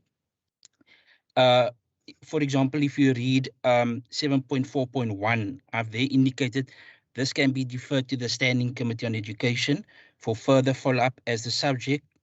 It falls within the ambit of the Standing Committee, Chair, where it's basically it is programs, and there was some of the targets, meeting targets of programs. It wasn't financially in nature, Chair. So that was some of the findings by the AG, Chair. So for that one, perhaps if the committee is fine, then we can just defer that to the Standing Committee on Education. And then 7.4.2, Chair, that is basically that is very, very basic in nature, Chair. Actually, Treasury can actually give us I know that there is a regulation from National Treasury where they basically explain how it works for the percentage deviations.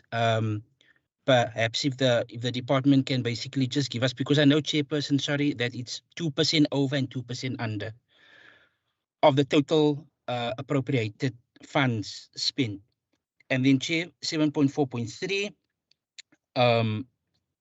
that the department briefed the committee on the process which entails a rendering of funds to the revenue fund, Chairperson. Once again, that is also very basic information, Chairperson. There's a set guideline on what needs to be done by departments when they resubmit unspent funds to the revenue fund, Chairperson, either provincial or national revenue fund, Chairperson. So those resolutions I've actually highlighted in orange for the committee to decide.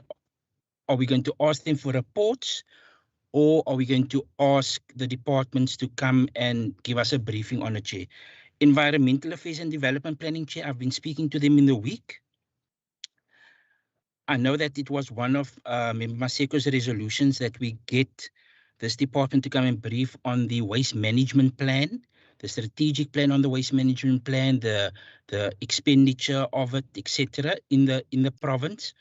And they've actually came back to me to indicate to me that they are not the lead department on waste management implementation, Chairperson. So they've indicated that all that they can basically speak about is just the strategic plan.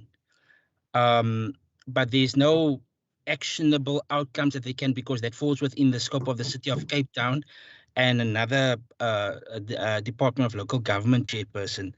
So that resolution as well, I've just highlighted in orange for the committee to decide on the way forward.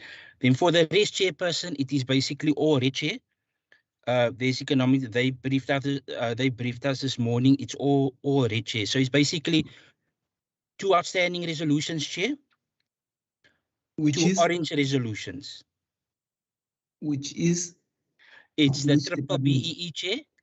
And then the social development one. Is that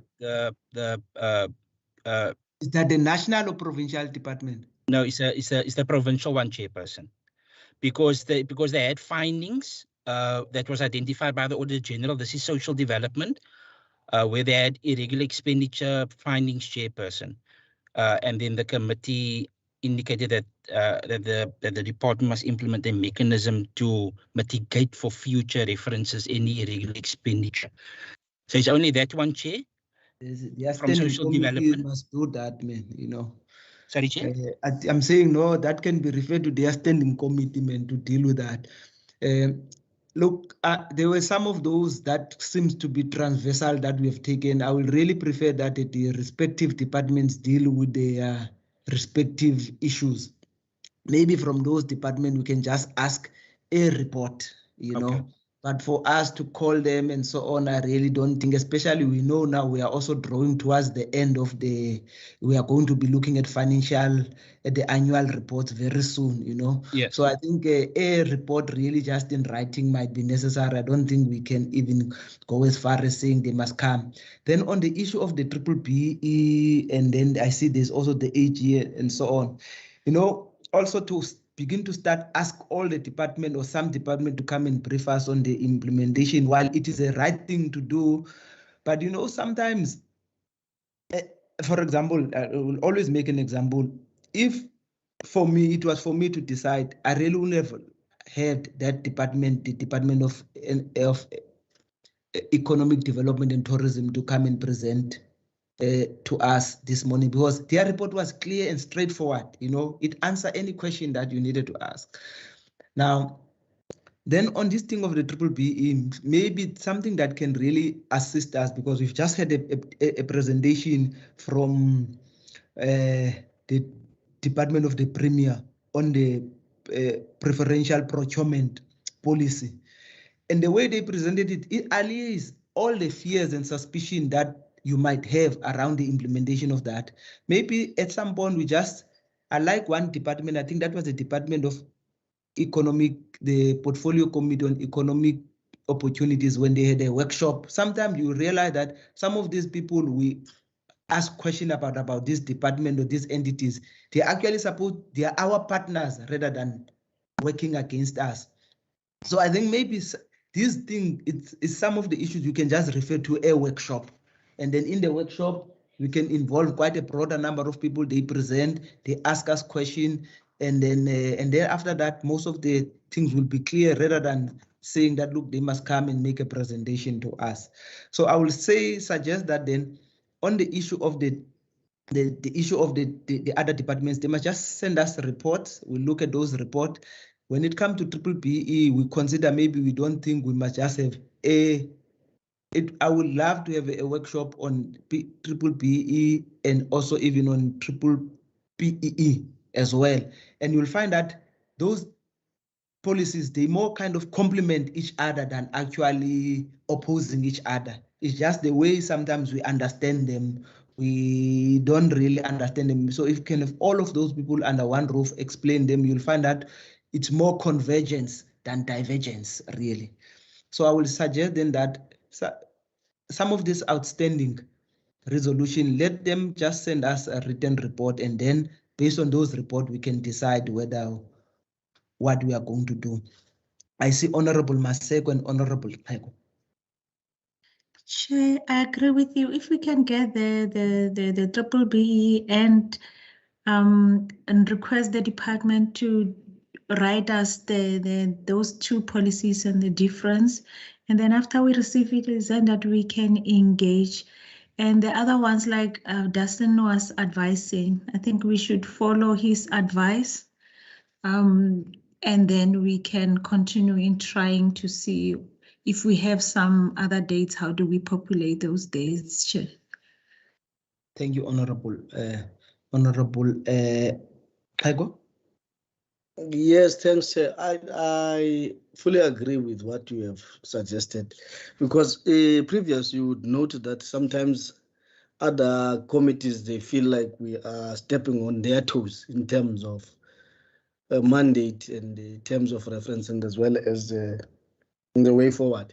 So it would be best for us that we get a workshop rather than an accounting session, because somehow other departments feel like we make departments to account twice whilst they are there. We know that we are also responsible to hold departments to account, but in the spirit of cooperative governance and the collective approach, let us have a session indeed on BBBE and BBBEE as well. So that at the end of the day, we are on the same page, so that come the annual report period, we all understand what the progress and the reasons or the challenges that are faced. Because sometimes when we ask the questions around non-compliance, it seems as if we are targeting departments, but we are not targeting departments more than we want to understand what are the challenges that are there and what could be the recommendations in terms of ensuring that they run their departments smoothly. Thank you very much, Chair. Thank you very much, honorable members. I think, Dustin, everything is clear. We might have, I'm sure you have captured some of the issues we are raising in terms of how we want to resolve on the matter. So now, Honorable Maseko, is that a new hand? Yes, Chair, it's a new hand. Can I go on, Chair? Yes, yes. Okay. I just want to find out, we talked about training for the members in the scope. I want to find out how far are we in, if Dustin can indicate in doing the research of the training that they will be empowering us as the members in the standing committee. And how are we going to go about if we haven't started to do a research or to look at that, Chair? Mr. David? Yes, thank you, Chairperson. Through you, thank you, Honourable Member. Honourable Maseko, the Chairperson, because that was a resolution of the committee, the 4th of June, so a letter has been sent to the Office of the Speaker for the office to arrange it, member, because from the Secretariat, it is very difficult to arrange something like that, member, because that's more of a HR function. So they have to identify which service providers, they have to source it, and that's a HR function in WCPP. Masiko. So a letter has gone through to them, or to the Office of the Speaker, to request training for the SCOPA membership on the mandate, etc., financial management, etc., member. I haven't received any feedback yet in terms of communication from the Office of the Speaker on that request that was sent from the hand of the Chairperson, member. But I will have to do some follow-up on that then after this meeting. Chairperson, sorry, can I provide feedback? Yes. Thank you. Oh, Member Maseko, do you want to maybe say something before? Okay, Member Maseko's gone. We discussed this in a procedural hub meeting last week, and it is on the planning with the Directorate Parliamentary Services. The Director, Mr. Simele, is going to actually schedule it with the members' capacity training that they are planning and rolling out for the next quarters. So it's been discussed at speakers level, it's been discussed in our procedural hub, and we will inform the members when those will be available, or the procedural unit will inform the procedural, House proceedings will inform them. But thanks, Dustin. That was just quite recently a decision made by the hub, but it will definitely happen. Thank you very much, Ms. Klute. Now, honorable members, I think most of the thing has been clarified and cleared, and I'm sure that also most of the issues we've raised is in terms of what needs as the way forward in terms of the outstanding resolution has been cleared. Now, if there is no other issue, I see Mr. David's hand is up. I think, is it another hand, Ms. Klute? Oh, okay. Now it's a legend hand. Dustin? Yes, thank you, Chair. I just need to find out for logistical purposes. Just two queries, Chair. Number one, for APAC, will the members be attending virtually, or will the members attend in person? I just need to liaise with the APAC Secretariat on that, Chair. But I need to know what's the position of our delegation. Can the members just indicate offline? Can they deal with offline and not? Perfect. It's really going to be up to the members. Okay, perfect. Chair, and then just the second one, Chair. I just wanted to find out for Casidra for that brief. So are we? So must they first send us the briefing documents and then arrange a meeting, Chair? Because the next two meetings that I've seen on the recent parliamentary program is the third, which is next week, Chair, which is literally short notice, Chair, to let new departments or a department brief us. And then we've got the week after that, the Friday, there's the 10th of September, that's also open, Chairperson, the morning slot. Or do you want to also discuss that offline, Chair, and then just liaise with the members? Preferable if we've got 2 more slots, and it looks like there's only one outstanding meeting really that we're supposed to have in person, is this one of Casidra. Yes. Preferably if they will be ready by the 3rd, then we know that, because I know very soon is going to be constituency week, then we know that we are cleared of that, it's done and finished with that, is behind us. We can start focusing and preparing ourselves for the annual reports. Okay, no problem, Chairperson. Thank you. Now, the honorable members, if there is no further issues, let me make use of the opportunity, honorable members, once again to thank you very much for your active participation in the meeting. I see Honorable Maseko, you are not, you must go and rest. Thank you very much for attending in spite of the challenge that you seem to be having. I wish you a very speedy recovery. Rest as much as you can so that we can always have you in a full mood, in an active mood. Thank you very much, honorable members, all of you. The meeting is adjourned. Thank you, Chair.